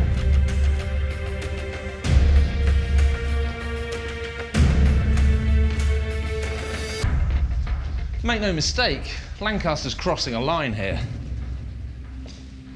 He's trying Gaveston under Article 20 of the Ordinances, which make it very clear. If Gaveston comes back to England, he dies. Problem is, Edward's overturned the Ordinances, so this court, held here at Warwick Castle, has about as much authority as a lynch mob. Piers Gaveston, best friend and trusted advisor to the King of England, is convicted of treason and sentenced to death. But however they want to dress it up, this isn't justice, it's political murder.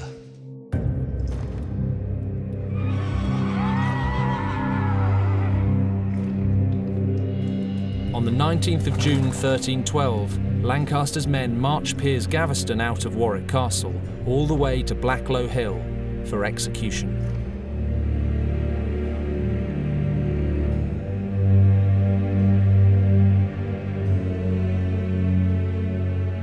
This monument marks the lonely spot where Gaveston was killed.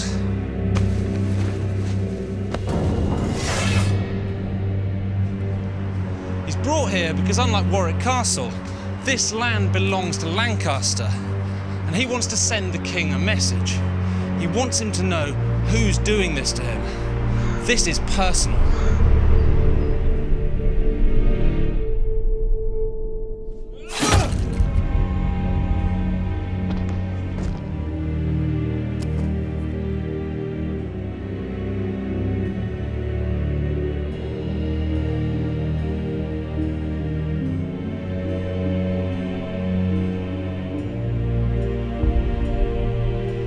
When Edward hears about Gaveston's death, he goes half crazy with grief. First, he blames Gaveston for getting caught. Then, more reasonably, he blames Lancaster. Interestingly, the only person he doesn't blame is himself. That he's the one who brought Gaveston back again and again, despite being warned very clearly what would happen if he did. He's the one who put his friend in danger. He might not want to admit it, but the buck stops with him. Edward swears revenge on Lancaster. But with the ordinances reissued and everyone against him, the king is in no position to revenge himself on anyone. And things are about to get even worse. Edward Edward's been neglecting the never-ending war with Scotland. By 1314, it's reached crisis point. He has to march an army north immediately, or the war will be lost. Now, for Edward, this is actually an opportunity. Winning in Scotland could really help turn things around for him. But as ever, disaster is about to strike, and as ever, Edward can't see it coming.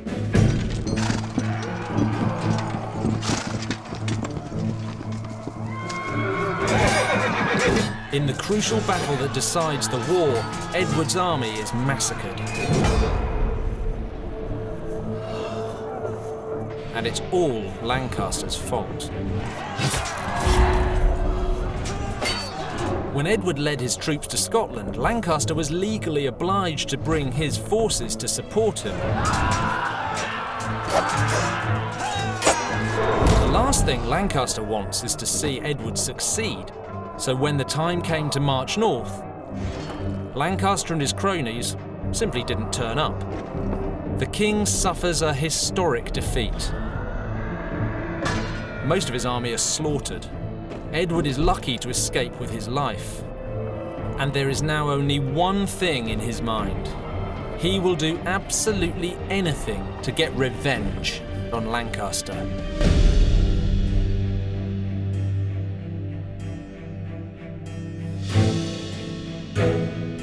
After Bannockburn, Edward is humiliated, financially ruined and friendless.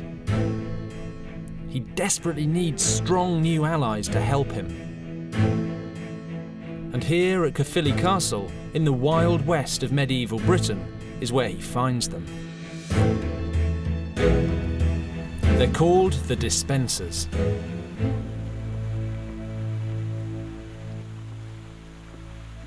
This castle tells you everything you need to know about the Dispensers. In a place where neighbours are constantly at war over money and power, the Dispensers have the biggest, baddest castle of them all.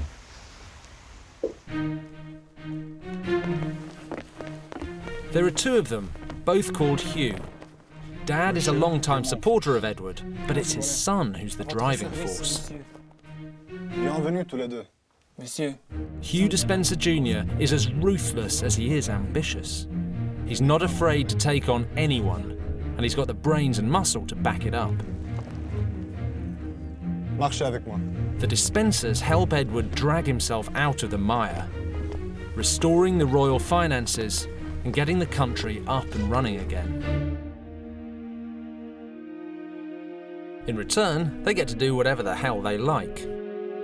As soon as they've gained the king's confidence, the Dispensers start snatching things for themselves. Over the next 3 years, they grab territory after territory in the Welsh borders, trampling on anyone who gets in their way. Edward must realise the Dispensers are massively destabilising the balance of power in the kingdom. And it must be obvious they're only out for themselves. But I think as long as they ultimately serve up revenge on Lancaster, he doesn't care who they upset in the process. He can't see how the effects of the Dispensers' Welsh power grab could possibly turn out badly for him. But it does, because Edward backing the Dispensers creates a new and very dangerous enemy. Roger Mortimer, one of the most powerful barons in the kingdom. Up to this point, he's actually been on Edward's side. But when the Dispensers grab a chunk of his turf and the king does nothing, Mortimer turns on him and leads a popular uprising against the Dispensers and the king.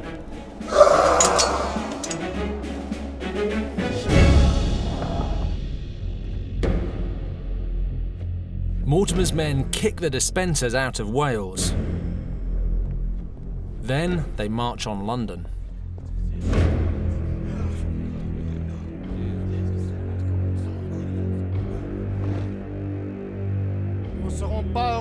Mortimer demands that the Dispensers are banished, and that puts Edward in a hopeless position.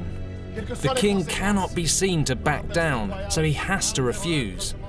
But with Mortimer's army ready to sack London, his refusal could easily get him killed. Salvation comes from an unlikely source.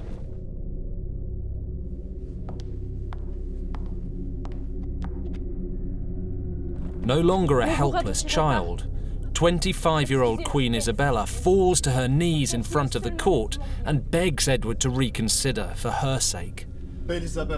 So just as Mortimer demanded, Edward banishes the Despensers, but crucially, he's able to claim he's doing it for his queen. She's given her husband a face-saving way out of a no-win situation. And it finally spurs him into action. Bonté divine. Avant que 6 mois soient passés, j'exigerai une vengeance si grande que le monde entier la prendra. Il tremblera. With Isabella by his side, the king is finally going to take the fight to his enemies.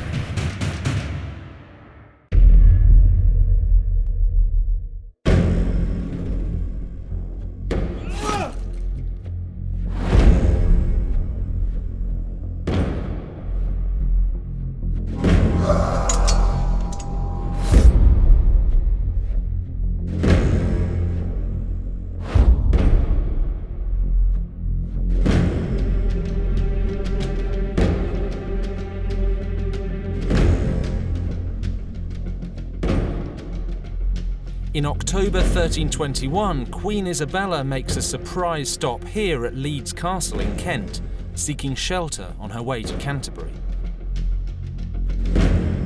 Leeds Castle is the stronghold of Bartholomew Badlesmere, one of Mortimer's most prominent allies. Unsurprisingly, when she gets to these gates, Badlesmere's men refuse to let her in. Isabella insists, it turns nasty, and in the melee that follows, 6 of her people are killed. Now, clearly, Isabella's got a core of steel, but why would she come to this castle, owned by one of her husband's enemies? Well, in reality, this is just a pretext. Isabella's putting her life on the line to give her husband an excuse to start a fight. Just days later, Edward turns up with an army and siege engines, and Leeds Castle surrenders. Edward and Isabella look on as 13 of Badlesmere's defenders are executed for resisting.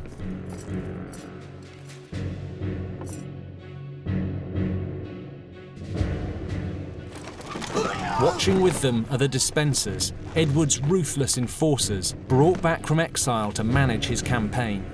Because this is just the start. For the first time in his entire life, Edward has a well-thought-out strategic plan. With the Despensers secretly recalled and Isabella by his side, he's going to pick off his enemies one by one. First Badlesmere, then Mortimer, and finally the real prize, Lancaster. Edward heads to Wales, picking off Mortimer's allies on the way. The offensive catches Mortimer off guard. Edward quickly captures him and bangs him up in the Tower of London. The momentum is now with the king, but Lancaster has a big army and powerful allies in the north. He'll be a much tougher proposition to take down. Then something extraordinary happens that absolutely no one saw coming. One of Edward's supporters, the Archbishop of York, receives a series of damning letters, and they're here copied into the government archives. The letters are between 2 Scottish ministers. Here you can see the name of one of them, Sir James Douglas. And they refer to an agreement with an English noble who's named as King Arthur. But what he's doing is guaranteeing he won't support any English invasion of Scotland. There's only one person that King Arthur could be: the king's cousin, Thomas of Lancaster. So this is a smoking gun. It's proof that Lancaster's been colluding with the enemy, and that is treason. Ever since Bannockburn, Edward suspected that Lancaster is in bed with the Scots. Now he can prove it. The king immediately publishes the Lancaster letters, then marches his army north. As Edward approaches, Lancaster's support melts away. No one wants to back a traitor. The Earl is captured, fleeing for his life.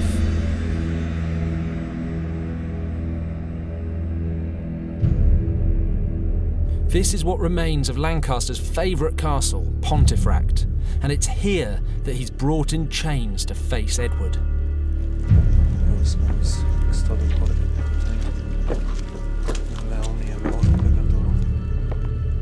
In a bitter irony, Edward locks him up in a tower that Lancaster had himself built specifically in anticipation of imprisoning the king. The next day, Lancaster's hauled from his tower to face the court. Now, this is the king's big chance to restore the rule of law to England by giving his cousin a fair trial. After all, the evidence is overwhelming. Lancaster has committed treason, and he would be found guilty. But as ever, this is personal. Edward's not interested in justice. He wants what he's always wanted: revenge. Lancaster is tried by a jury of his enemies. No defence, no right to speak, and sentenced to death. Amen. Judicial murder. Exactly what he did to Gaveston.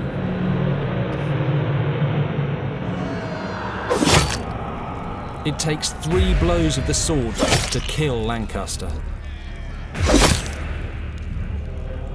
As the last blow lands on Lancaster's neck, Edward finally has his revenge on the man who killed his friend. But at what price? The King of England has committed the political murder of the country's premier earl, his first cousin, a man with Plantagenet royal blood in his veins. Pandora's box is open, and no one is safe. On the day of Lancaster's execution, 6 of his supporters follow him to the gallows. Another 3 are executed the next day. In the months that follow, the executions continue. No trial, no evidence, just the word of the king. 117 rebels have their lands confiscated, and at least 15 others join Roger Mortimer in the Tower. It must look to the whole kingdom like Edward's bloodlust is insatiable, but in reality, behind the scenes, the Despensers are pulling the strings. It's payback time for the humiliation of their exile. Edward makes Hugh Despenser Jr. Chamberlain of the royal household, giving the Despensers complete control of the machinery of government and the country's finances. Soon, all access to Edward has to go through them.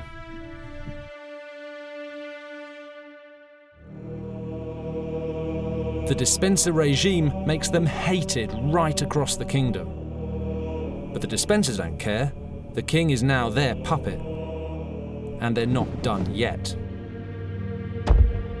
2 years later, in autumn 1324, war breaks out with France, and the Despensers get an opportunity to move on the one person who could still interfere with their control of the king, Queen Isabella. The King of France is Isabella's brother. Technically, she's an enemy alien, and that's how the Despensers treat her.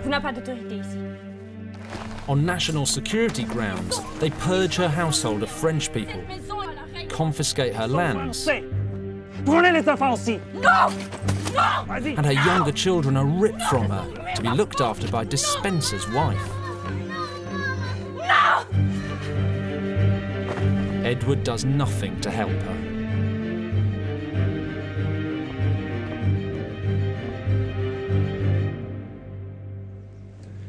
Imagine how Isabella must feel. She's put up with the humiliation of Gaveston. When Edward went after Lancaster, she was right behind him. She even put her own life on the line at Leeds Castle. She'd done everything Edward could have asked of a queen and more, and this is her reward.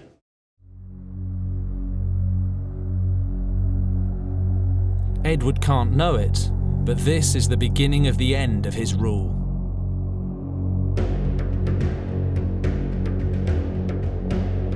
Six months later, Edward and the Despensers are here in Dover. The war with France is going disastrously wrong. The king has no choice but to turn to his wife for help. He sends Isabella to France to negotiate a truce with her brother, King Charles. When Isabella sails for France, she does so knowing the Despensers have her children, and that's why they're pretty confident she'll have to behave, but they've massively underestimated her. because this is a woman who will one day become known as the She-Wolf, and Edward and the Despensers are about to find out why.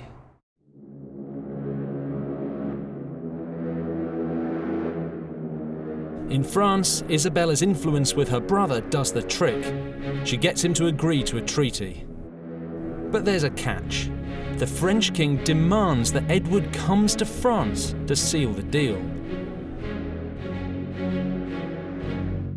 Edward going to France is something the Despensers simply can't allow. Their control over the country depends on having the king in their clutches. Without him, the whole thing could unravel.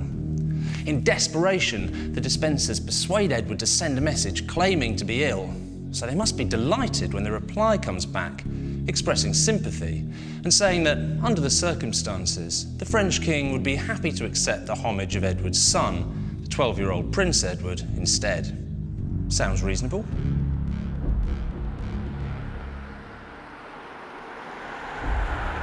So Edward sends the heir to the throne to France, along with a message telling Isabella to return immediately. It's a massive miscalculation. With Prince Edward safely by her side in Paris, here at the French court in the conciergerie, Isabella makes her move, and it's extraordinary. Quelqu'un m'a séparé de mon mari. Un essayant de rompre le lien entre nous. Je proteste que je ne reviendrai pas jusqu'à ce qu'on retire l'intrus. Mais en laissant mes robes de mariage. Désormais, je porterai mes robes de veuvage et deuil. As far as Isabella is concerned, until the Despensers are gone, her husband is as good as dead. Neither the king nor the Despensers had appreciated the danger of losing control of both the queen and the heir to the throne.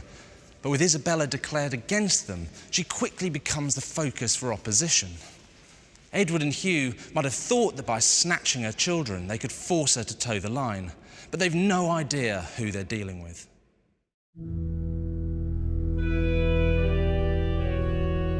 Isabella's opposition doesn't stop at speeches.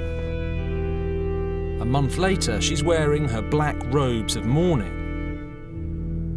when she meets a rich, powerful and charismatic man who's just escaped from the Tower of London. Roger Mortimer, her husband's bitterest enemy. The attraction is immediate.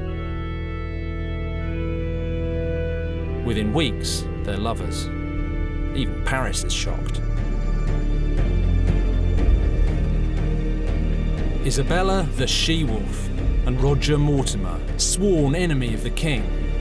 For Edward II, they are a very dangerous combination.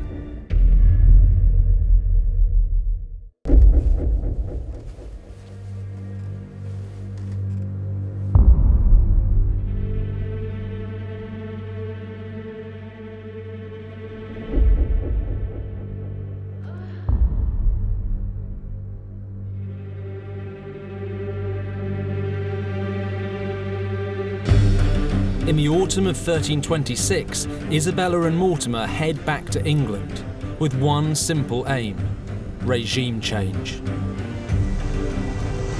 D-Day, September the 24th, 1326. And even with Mortimer by her side, for Isabella, this is a hell of a gamble. I mean, let's face it, she's an adulterous foreign queen with an escaped convict lover, backed by a handful of men closer in number to a moderate house party than a proper invasion force. This has all the hallmarks of a suicide mission.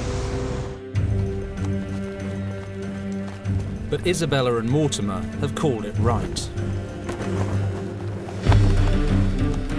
Popular hatred of the Despensers and the king is so deep and so widespread that as his wife and her lover ride through the shires, supporters flock to their side. In less than a month, the Queen takes the country. The king is forced to flee for his life. Edward's running out of options fast. He's supposed to be the anointed king of England, but now he's reduced to a man on the run. His only remaining supporter is a man who, if it's possible, is hated even more than he is. Instead, he tried to get a message to Isabella. If only they could talk, maybe they could smooth things over. The time for talking is long gone, but as usual, Edward can't see it. Edward and Hugh are captured, running scared on a forest path in the Welsh mountains.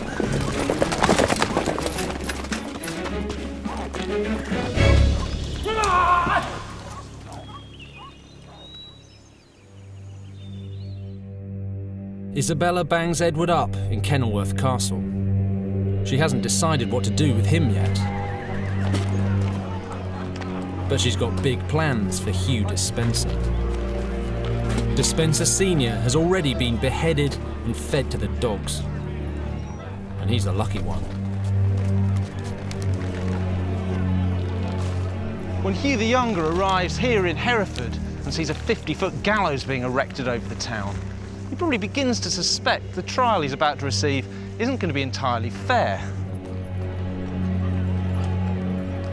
And he's right. Like Gaveston and Lancaster before him, he's not allowed to speak in his own defence, and he's tried by people who hate him. And the sentence he receives is so spectacularly vicious and inhuman, he actually tries to starve himself to death just to avoid it.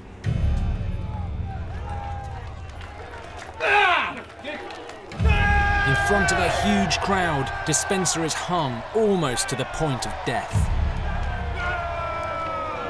But he's not getting off that lightly, because Isabella has a point to prove. This is a very personal execution and a very public statement. Isabella has a ringside seat as Despenser is strapped to a ladder for the next part of his ordeal. The Queen wants everyone to know that Despenser has come between her and her husband. He's damaged her marriage, and this is her revenge.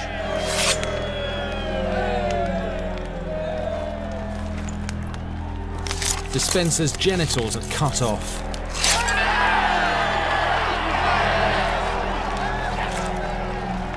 And burned in front of him. Incredibly, Isabella is eating as she watches it happen. Even more incredibly, throughout all of this, Hugh Despenser never makes a sound. But Isabella isn't done. Despenser's entrails are pulled out and shown to him. Then he screams.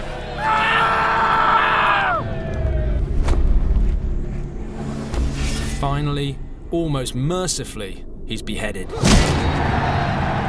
Murderous personal vindictiveness has become the defining characteristic of Edward II's reign. The only person who could have stopped it was Edward. Instead, he embraced it. Now it's coming for him.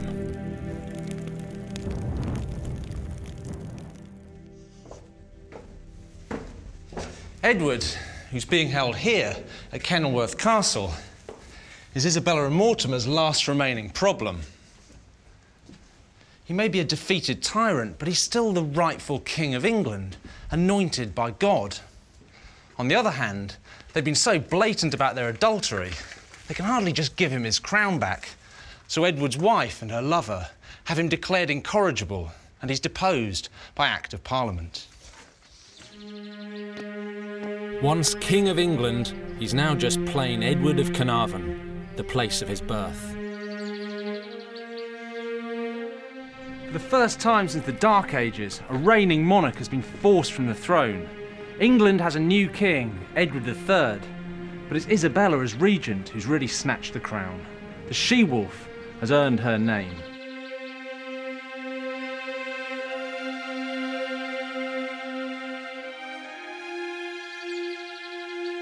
This is Berkeley Castle in Gloucestershire, and it's here the endgame is played out. Whilst he's still alive, the king remains a threat. There have already been 3 attempts to spring him from prison and restore him to power. In truth, he's been a dead man walking since his wife snatched the throne.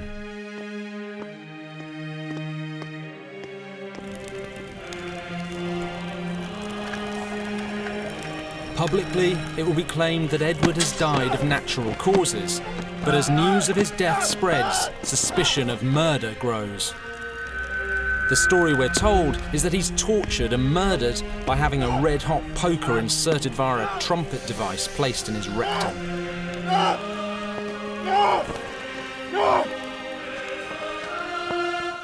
Even after everything Edward had done, how could a king be tortured and killed in such a horrific fashion? The answer, of course, he wasn't.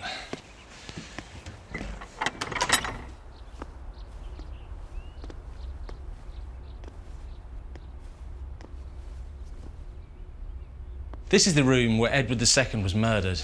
Not killed with a poker, but most probably smothered in his bed. The poker story only came about 60 years after Edward was killed, but it's become the standard version. And that's because the idea of a humiliated, emasculated, possibly homosexual king being buggered to death is too good a story to be troubled by the truth.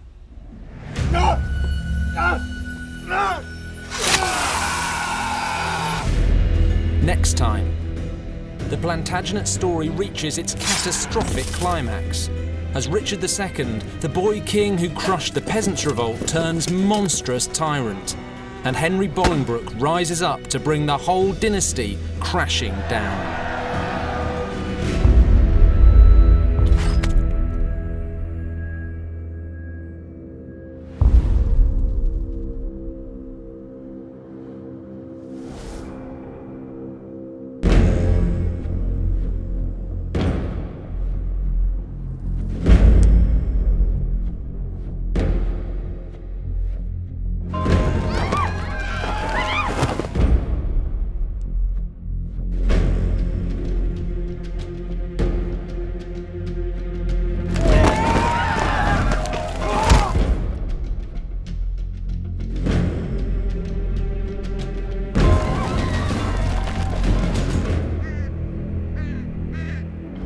June the 11th, 1381. Two 14-year-old boys are taking refuge here at the Tower of London as murderous rebels stalk the streets outside.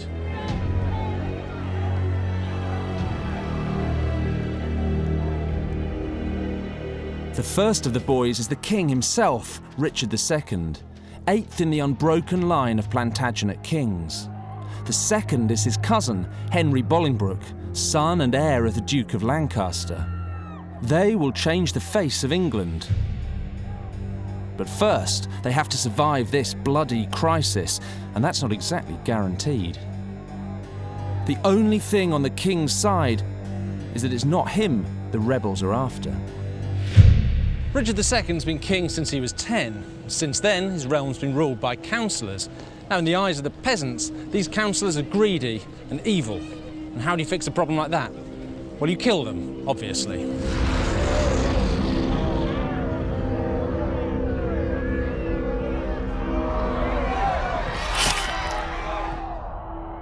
Richard's councillors are the most senior nobles in the land. Most of them have fled London. The rest are hiding in the Tower with the king. As the situation deteriorates, the most hated of Richard's councillors hatch a desperate plan. They send the young king with an entourage out of the Tower and through the streets to create a distraction. They're hoping the mob will follow so they can make their escape. But their cowardice very quickly comes back to haunt them.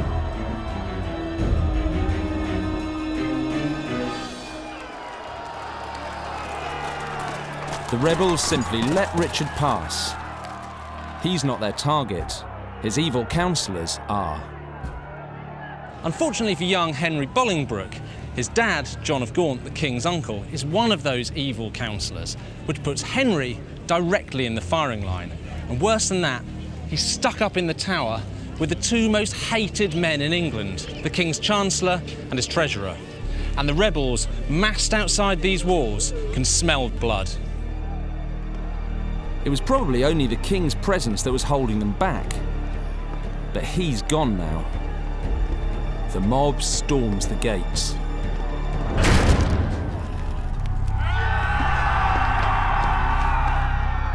The rebels tear through the tower, going from room to room, looking for the men they hate. They find the treasurer, Sir Robert Hales. And then in this chapel, they find the Chancellor, Archbishop Sudbury, cowering in prayer in front of the altar. But God's not going to save him. Both men are dragged out into the street, kicking and screaming in terror. While all this is going on, Henry's hiding in a cupboard. And you can imagine him, alone in the darkness, barely daring to breathe, waiting for the rebels to find him. But they never do. They have their victims. Sudbury and Hales are beheaded in the street. Sudbury's head is stuck on a spike on London Bridge, his archbishop's mitre nailed to his head, so there's no doubt about who they've killed. England is on the brink of full-blown anarchy. It's the greatest crisis the country has faced in more than 100 years. Richard could lose his crown. In desperation, his ministers start issuing charters of freedom to the rebels, but it doesn't work. They've just murdered 2 of his top ministers and got away with it. A few bits of parchment aren't going to stop them now. The 14-year-old king has one last throw of the dice to ride out again through the blood-frenzied mob and confront the rebel leaders. For his whole life, Richard's been told that he alone can save England. Now he's about to find out if it's true. The whole future of England is now in the hands of a 14-year-old boy. He meets the rebels outside the city walls at Smithfield, open countryside near where the meat market is today.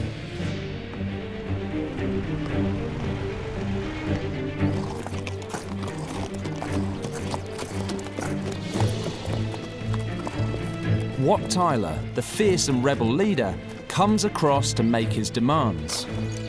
They are extraordinary. What he's asking for is completely outrageous. No more bishops, no more nobles, common ownership to all lands. 7 centuries later, you'd call it communism. In medieval England, it's just bonkers, and it leads to a standoff. There are conflicting accounts about exactly what happens next. What we do know is a scuffle breaks out between Tyler and one of Richard's men. Weapons are drawn. In the struggle, Richard's man cuts the rebel leader hard across the face and neck with his sword.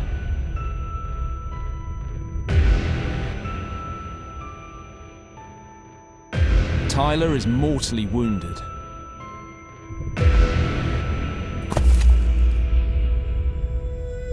When Tyler's army of Kentish rebels see what's happening, they draw back their bows, ready to fire. And in that instant, the whole future of the English monarchy hangs in the balance.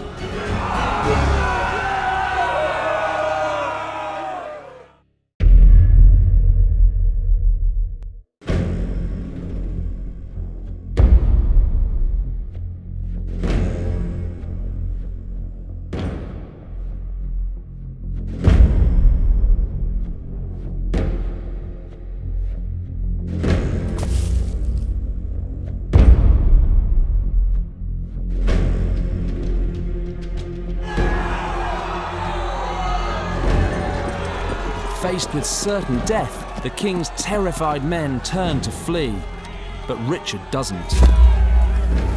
Instead, the young king does something astonishing.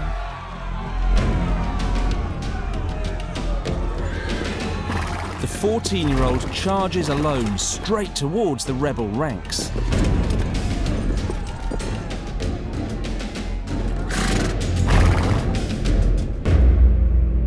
He cries out in English that he is their leader, their captain, and their king. He commands them to lower their weapons. And incredibly, they do.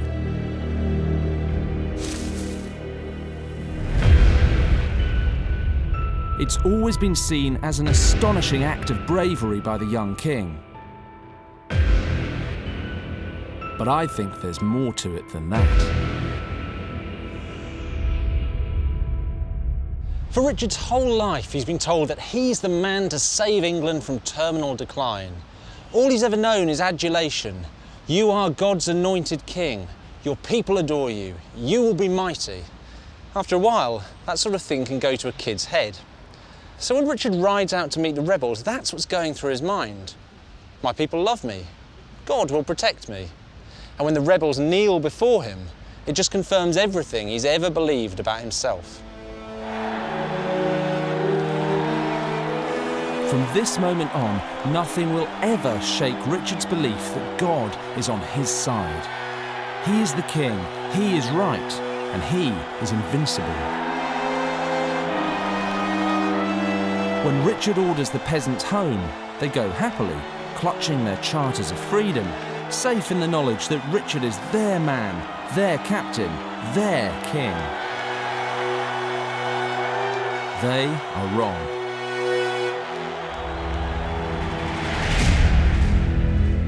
The following week, Richard meets the rebels again. They've come to seal the deal with their new champion. But Richard's got a new deal in mind. A first-hand account of the meeting still exists here in the British Library. This is the Chronicle of Thomas Walsingham, who was an eyewitness to many of the events of the Peasants' Revolt, and he records Richard's reaction, but it's not what the peasants were expecting at all. It's in Latin. Richard says, "Peasants you are, and peasants you'll remain, in permanent bondage, not as you were before, but in an incomparably harsher state." And then Richard goes on to say he's going to devote the rest of his life to tormenting the rebels so much that no one in England will ever dare to rise up again. So much for being their captain and their leader. Richard's going to be their hangman.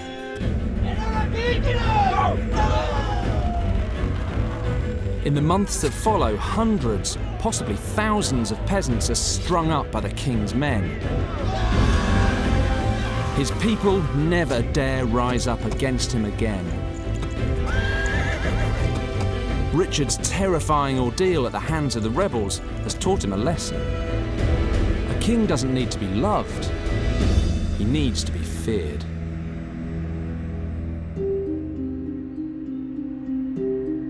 By 1385, even the country's senior nobles are starting to become nervous. It's 4 years since Richard crushed the Peasants' Revolt, and he's no longer a child.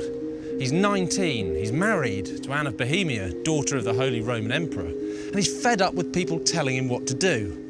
He decides to take the lead, and from this point on, Richard's reign will be dominated by his struggle to do things his way.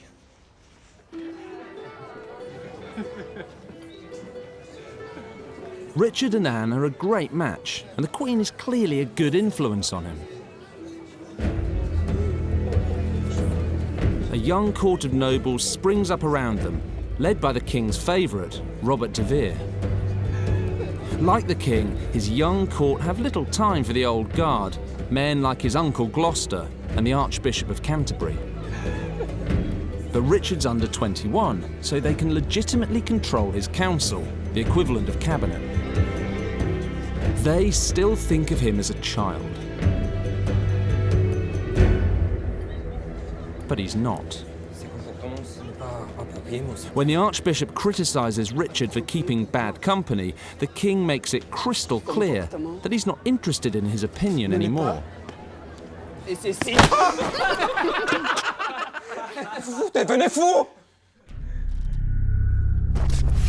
Then he drums his point home by attacking the old man.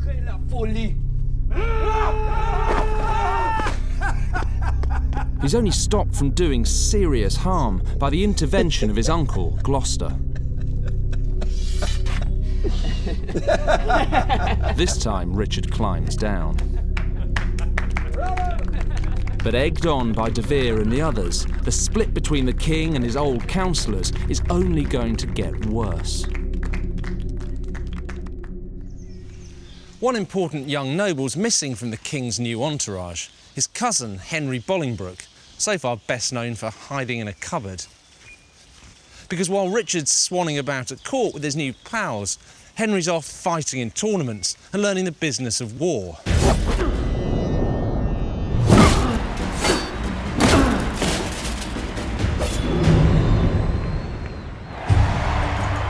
And Bolingbroke stands to inherit the most powerful duchy in Richard's kingdom.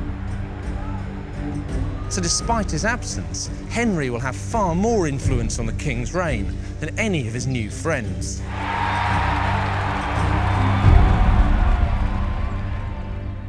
But while Bolingbroke's away, Richard's new pals are still making all the running.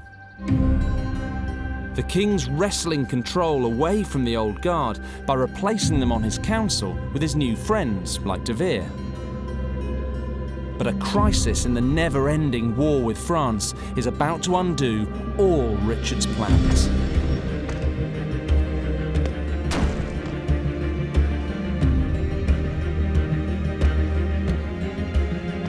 By the autumn of 1386, the French are poised to launch an invasion. De Vere and the others do nothing to prevent it. The old guard have had enough.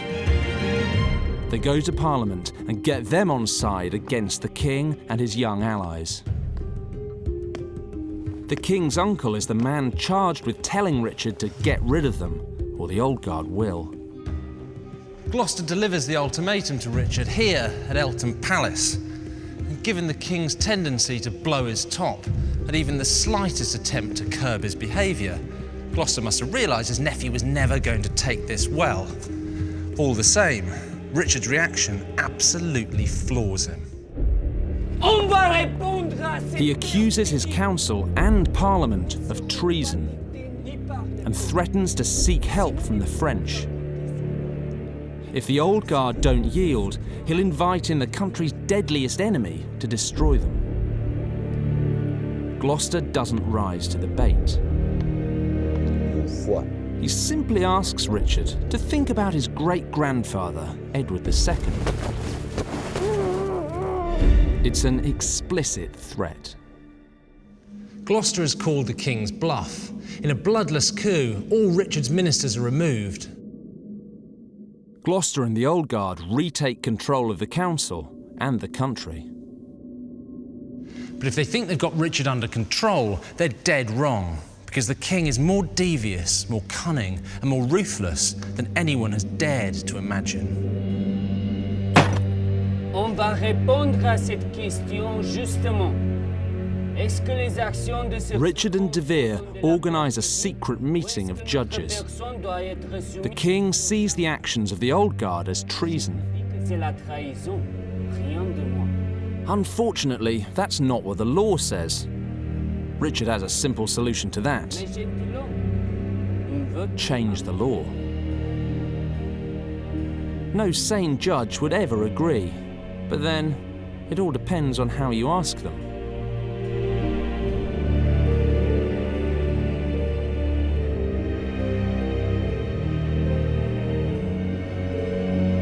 The judges rule that any opposition to the king is equivalent to treason. It's basically a tyrant's charter. Do what I say, or you'll be strung up. Richard thinks he's cracked it. This judgment threatens everyone. And to Richard, that's what being a king is all about. Intimidation. The old guard have a stark choice. They can let Richard's treason laws stand, in which case the king can kill them whenever he likes. Or they can raise an army against him. Unsurprisingly, Gloucester and his allies go for the second option. In response, De Vere, Richard's best pal, raises an army to defend the king. With the situation escalating, all the leading nobles have to choose a side. And that brings a decisive new player into the game. The king's cousin, Henry Bolingbroke. Until now, Henry's been pretty loyal to Richard, even if the deal with the judges was quite hard to swallow. But he can't stand De Vere. Not only has de Vere chucked his wife, who's Henry's cousin, he's also been poaching Henry's lands. Now, Henry knows de Vere couldn't have done any of this without Richard's approval, and an attack on de Vere is effectively an attack on the king. But he's had enough. And so as de Vere tries to cross Radcot Bridge here in Oxfordshire, Henry Bolingbroke is waiting for him. Henry is a battle-hardened veteran, so when de Vere's army run into Henry's troops, they basically run for the hills. De Vere flees to France. He never returns. Settling his score with de Vere means that Henry has now sided with the barons against the king. And with de Vere gone, nothing stands between them and Richard. The king is forced to offer peace talks at the Tower of London. Along with 4 other senior nobles, Gloucester, Arundel, Warwick and Mowbray, Henry heads to the Tower where Richard's waiting. They take 500 soldiers with them, just in case the king gets the mistaken idea that this is a friendly chat. On top of twisting the treason laws, they've discovered that Richard has been negotiating for peace with the French without Parliament's knowledge. They enter the Tower to confront the king and lock the doors behind them. For 3 days, Richard is locked up in the Tower with his enemies and forced to watch as the 5 of them decide what to do with him. Deposing the king is undoubtedly on the table. After all, Gloucester's already threatened Richard with it once. When the doors finally open, the king is sent to Parliament to await his fate.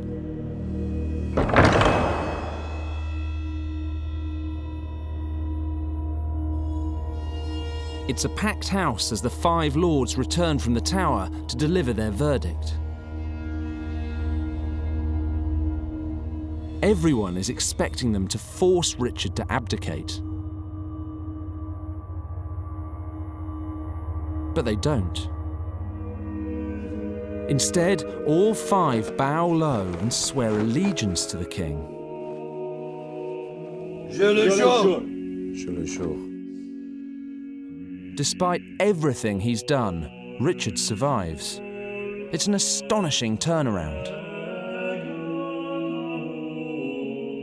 No one knows exactly what happened in that tower, but I think Henry and the others were actually going to depose Richard, and in the end, the only thing that stopped them was the fear of civil war. The chaos and slaughter of the inevitable fight over who should be king instead would tear the country apart. The reality is, leaving Richard in place is simply the least worst option. So how does Richard feel? Grateful? Lucky? Humbled? No. In Richard's mind, this is further proof that whatever he does, God will protect him. After the Tower, Richard keeps a low profile, but he's just biding his time. He's now 21. Theoretically, he can take full control of the country any time he likes. And then, God help the men who stood against him.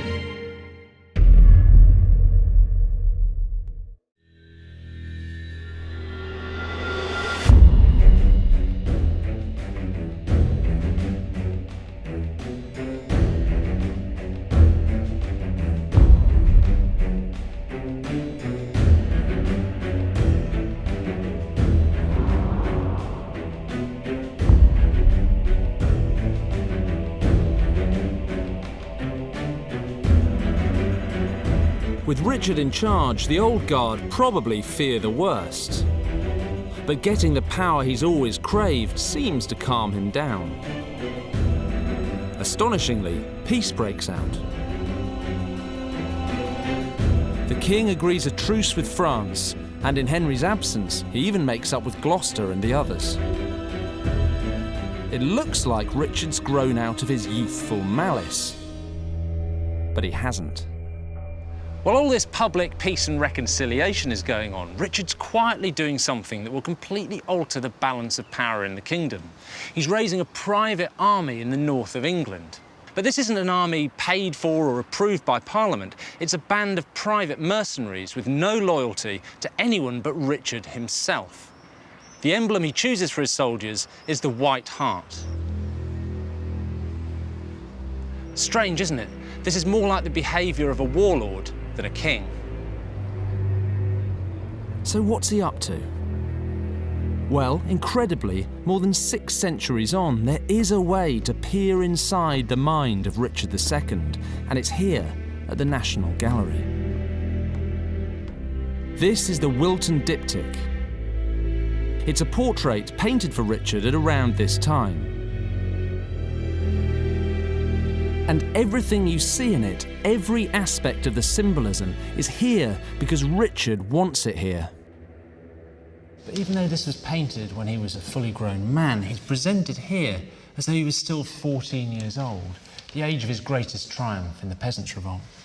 Behind him we have the saints, St Edmund, Edward the Confessor, John the Baptist. And here we have the Virgin Mary and the baby Jesus, both looking adoringly down at Richard, giving him their blessing. But what's most interesting are these 11 angels, all wearing the symbol of the white hart. It's the symbol of Richard's private army. It's saying, even the angels wear my badge. God is on my side. This is a painting of a man who truly believes he can do whatever the hell he wants.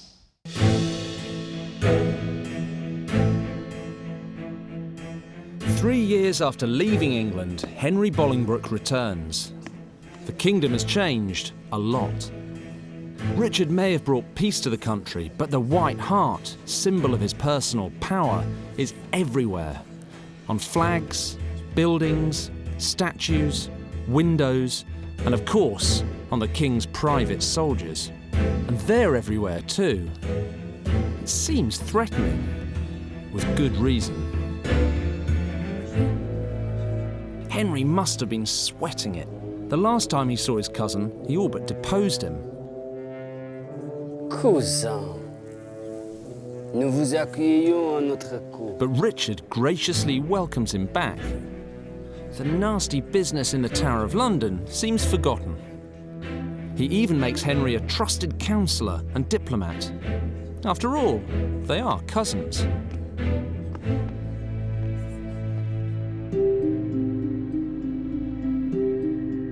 Despite Richard's disturbing track record, he's now ruled his country in his own right peacefully for more than 5 years. But all that's about to change.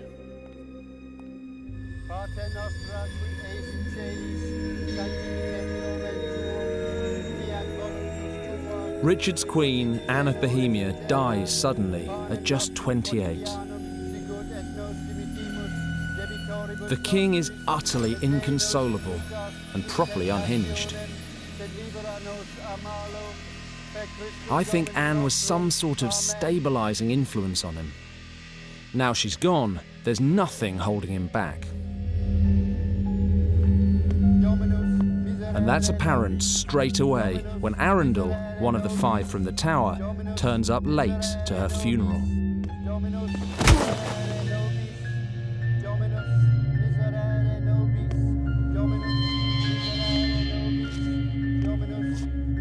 The peace-loving image the king's cultivated is ripped away.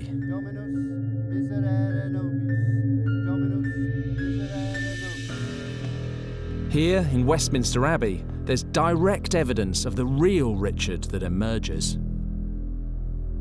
This is an incredible piece of history. It's the earliest surviving portrait of a British monarch to be taken from life, and it was painted around the time of Richard's wife's death. And it shows you the king not only as he wanted to be seen, but as his subjects really did see him. Because the Richard that's shown here is a seriously nasty piece of work. He really did sit like this on a high throne above his court, staring around. It sort of feels like his gaze is on me now. And if he looked at you, you were supposed to throw yourself to the ground or face his wrath. This was a really dangerous atmosphere. But I don't think this is a new personality. Richard's always had this in him. Think about his bloody crushing of the Peasants' Revolt, his attack on the Archbishop, his abuse of the treason laws, his build-up of a private army. I think Richard's always been a tyrant.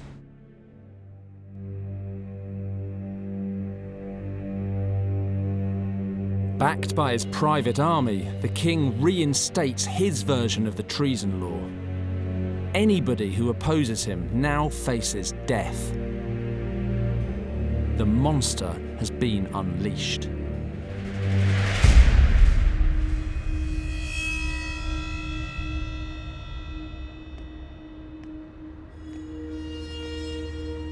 "10 years earlier, in that tower over there, 5 men humiliated the king and threatened to rip his crown away from him.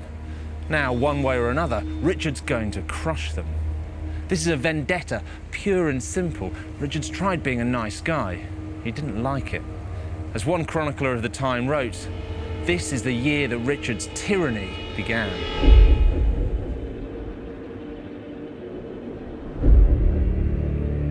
The Earl of Warwick was one of the 5 who humiliated Richard in the Tower. He should probably have thought better of going back there for dinner with the king. When the meal is finished, so is Warwick. And Richard's just warming up.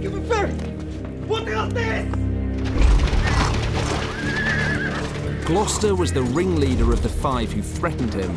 Now, Richard rides through the night to return the favour. Ah, mon cher oncle. The king greets him as fair uncle and has him arrested on the spot. Gloucester is packed off into the custody of Thomas Mowbray, another of the 5.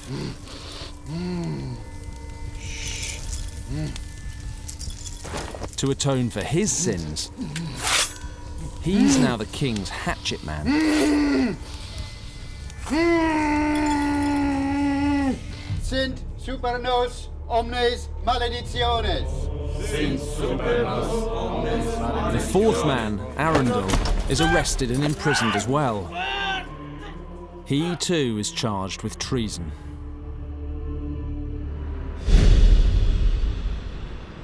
Gloucester, Warwick and Arundel have their trials set for a parliament in Westminster.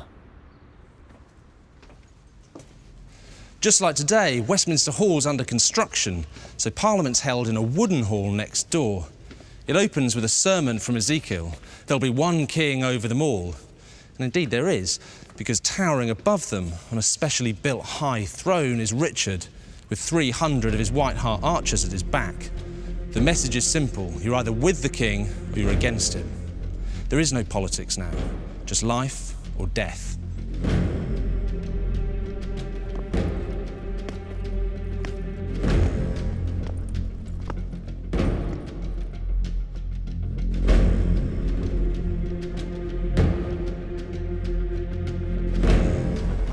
Graphic proof of this comes when Mowbray reports that unfortunately Gloucester can't stand trial on account of being dead.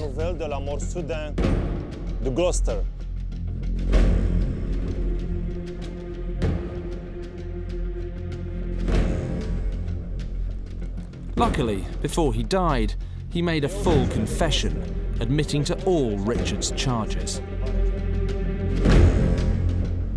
In reality, of course, Richard has had him tortured to death.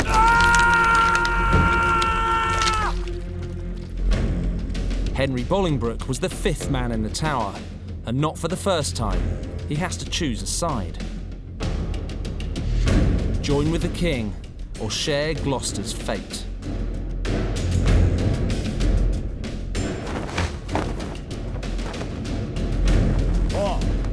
Henry chooses life. He makes a speech condemning his old ally, Arundel. Arundel is sentenced to death. Warwick, banished for life. Of the 5 who stood against the king, only Henry and Mowbray remain. And they must know they're not safe. The king has just murdered his own uncle, a royal duke. Anybody could be next.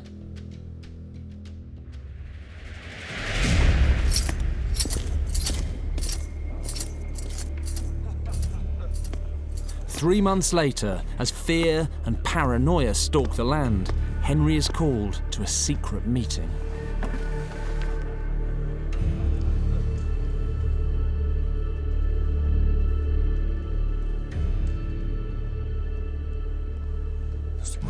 mentir ensuite.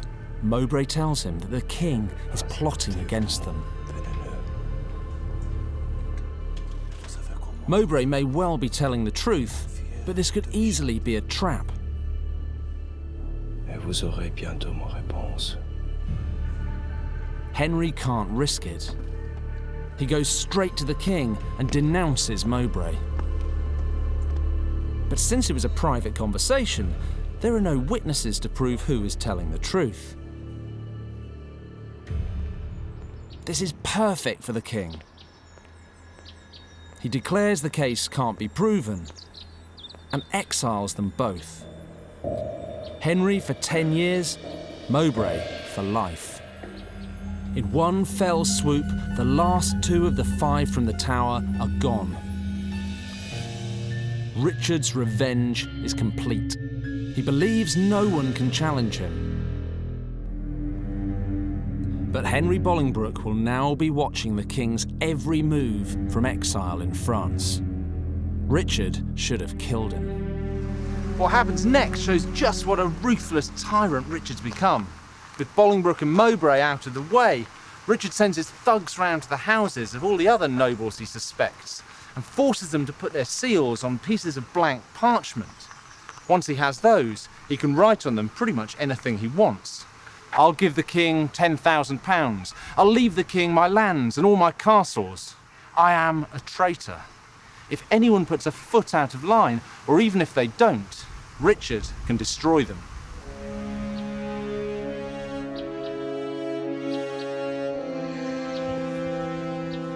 A year later, Richard's tyranny is in full swing when Henry Bolingbroke's father, the Duke of Lancaster, dies.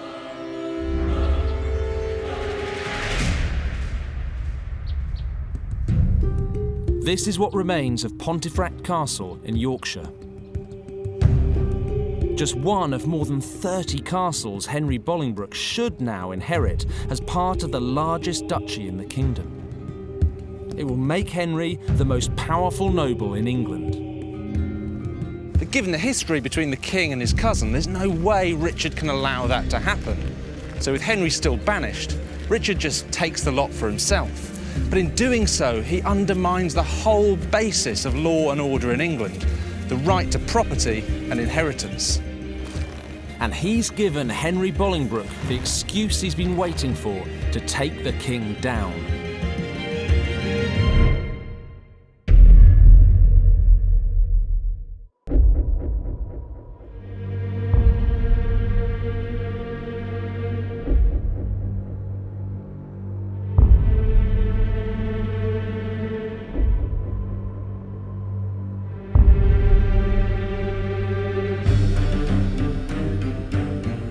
May 1399, Richard is in Wales. He's got exactly what he always wanted.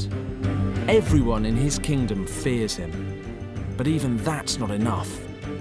So Richard is heading for Ireland to extend his tyranny there. It's a massive miscalculation. There's a fundamental flaw in Richard's whole idea of kingship. He doesn't understand that the strongest kings have always governed by consent. Iron-fisted consent maybe, but consent all the same. If you rule by fear, like Richard, the moment you leave the country, what is there for your enemies to be afraid of? What's there to stop them moving against you? As soon as Richard's gone, Henry Bolingbroke seizes his moment. He races back across the Channel with one thing on his mind: regime change. By stealing his inheritance, Richard has created an enemy with nothing to lose and alienated every single landholder in the kingdom.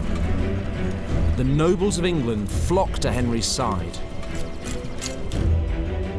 Richard's White Hart army is no match for the combined might of the enraged English barons. By the time Richard makes it back from Ireland, his army is gone. He's friendless and exposed. If you're expecting a war, forget it. It's over before it's even begun, and Richard has lost.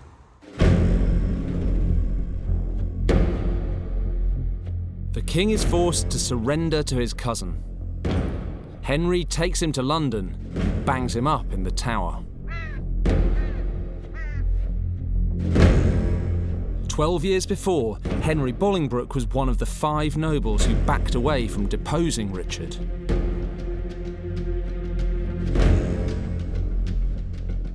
He won't make the same mistake again.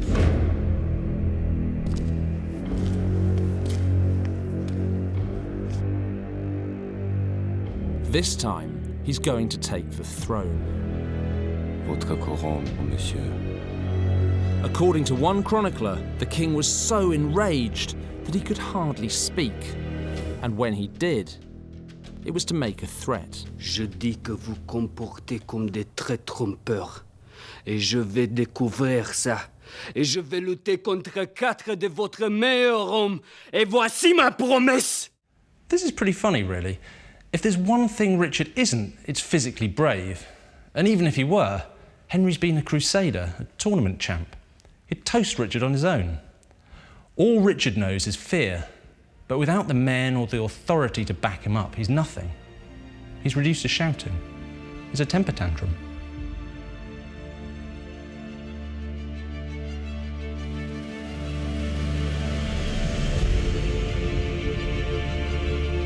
The next day, in Parliament, 250 years after the first Plantagenet king claimed and won the English crown, in the name of the Father, Henry Bolingbroke formally claims his cousin's throne.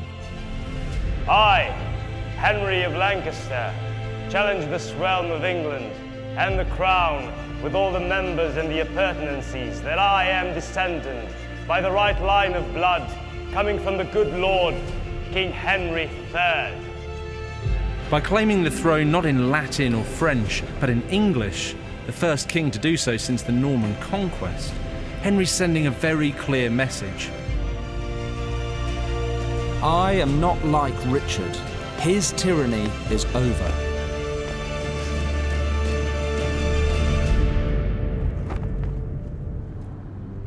There's just one problem. Richard is still alive, and as long as he is, he remains a dangerous threat.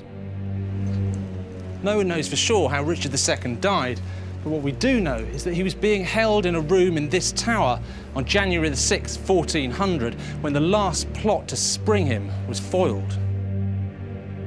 By February 17th, he's already dead. Given the stakes involved, I think it's safe to assume that Henry is behind it. What he needs is plausible deniability. It can't look like he's murdered the ex-king. So knowing just how fast Richard dies, I think it's pretty obvious what really happens. Richard II, the boy king who crushed the peasants' revolt, was simply left in a room with no food and no water and allowed to die of thirst.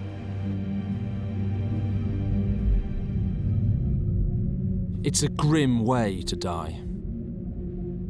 As his kidneys shut down, his blood thickens, and ear-splitting headaches set in. Richard would have had plenty of time to think about his mistakes.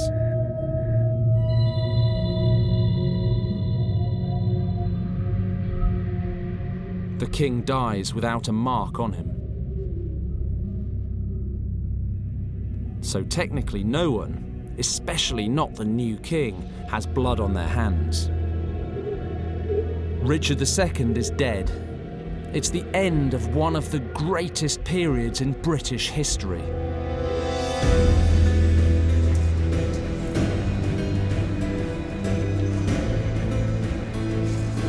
The crown of England had passed down legitimately through 8 generations, since Henry II established the Plantagenet dynasty 2.5 centuries earlier. Henry IV's coronation ends that. From now on, anyone with a drop of royal blood can theoretically claim the throne, and that possibility will plunge England into the Wars of the Roses and half a century of civil war.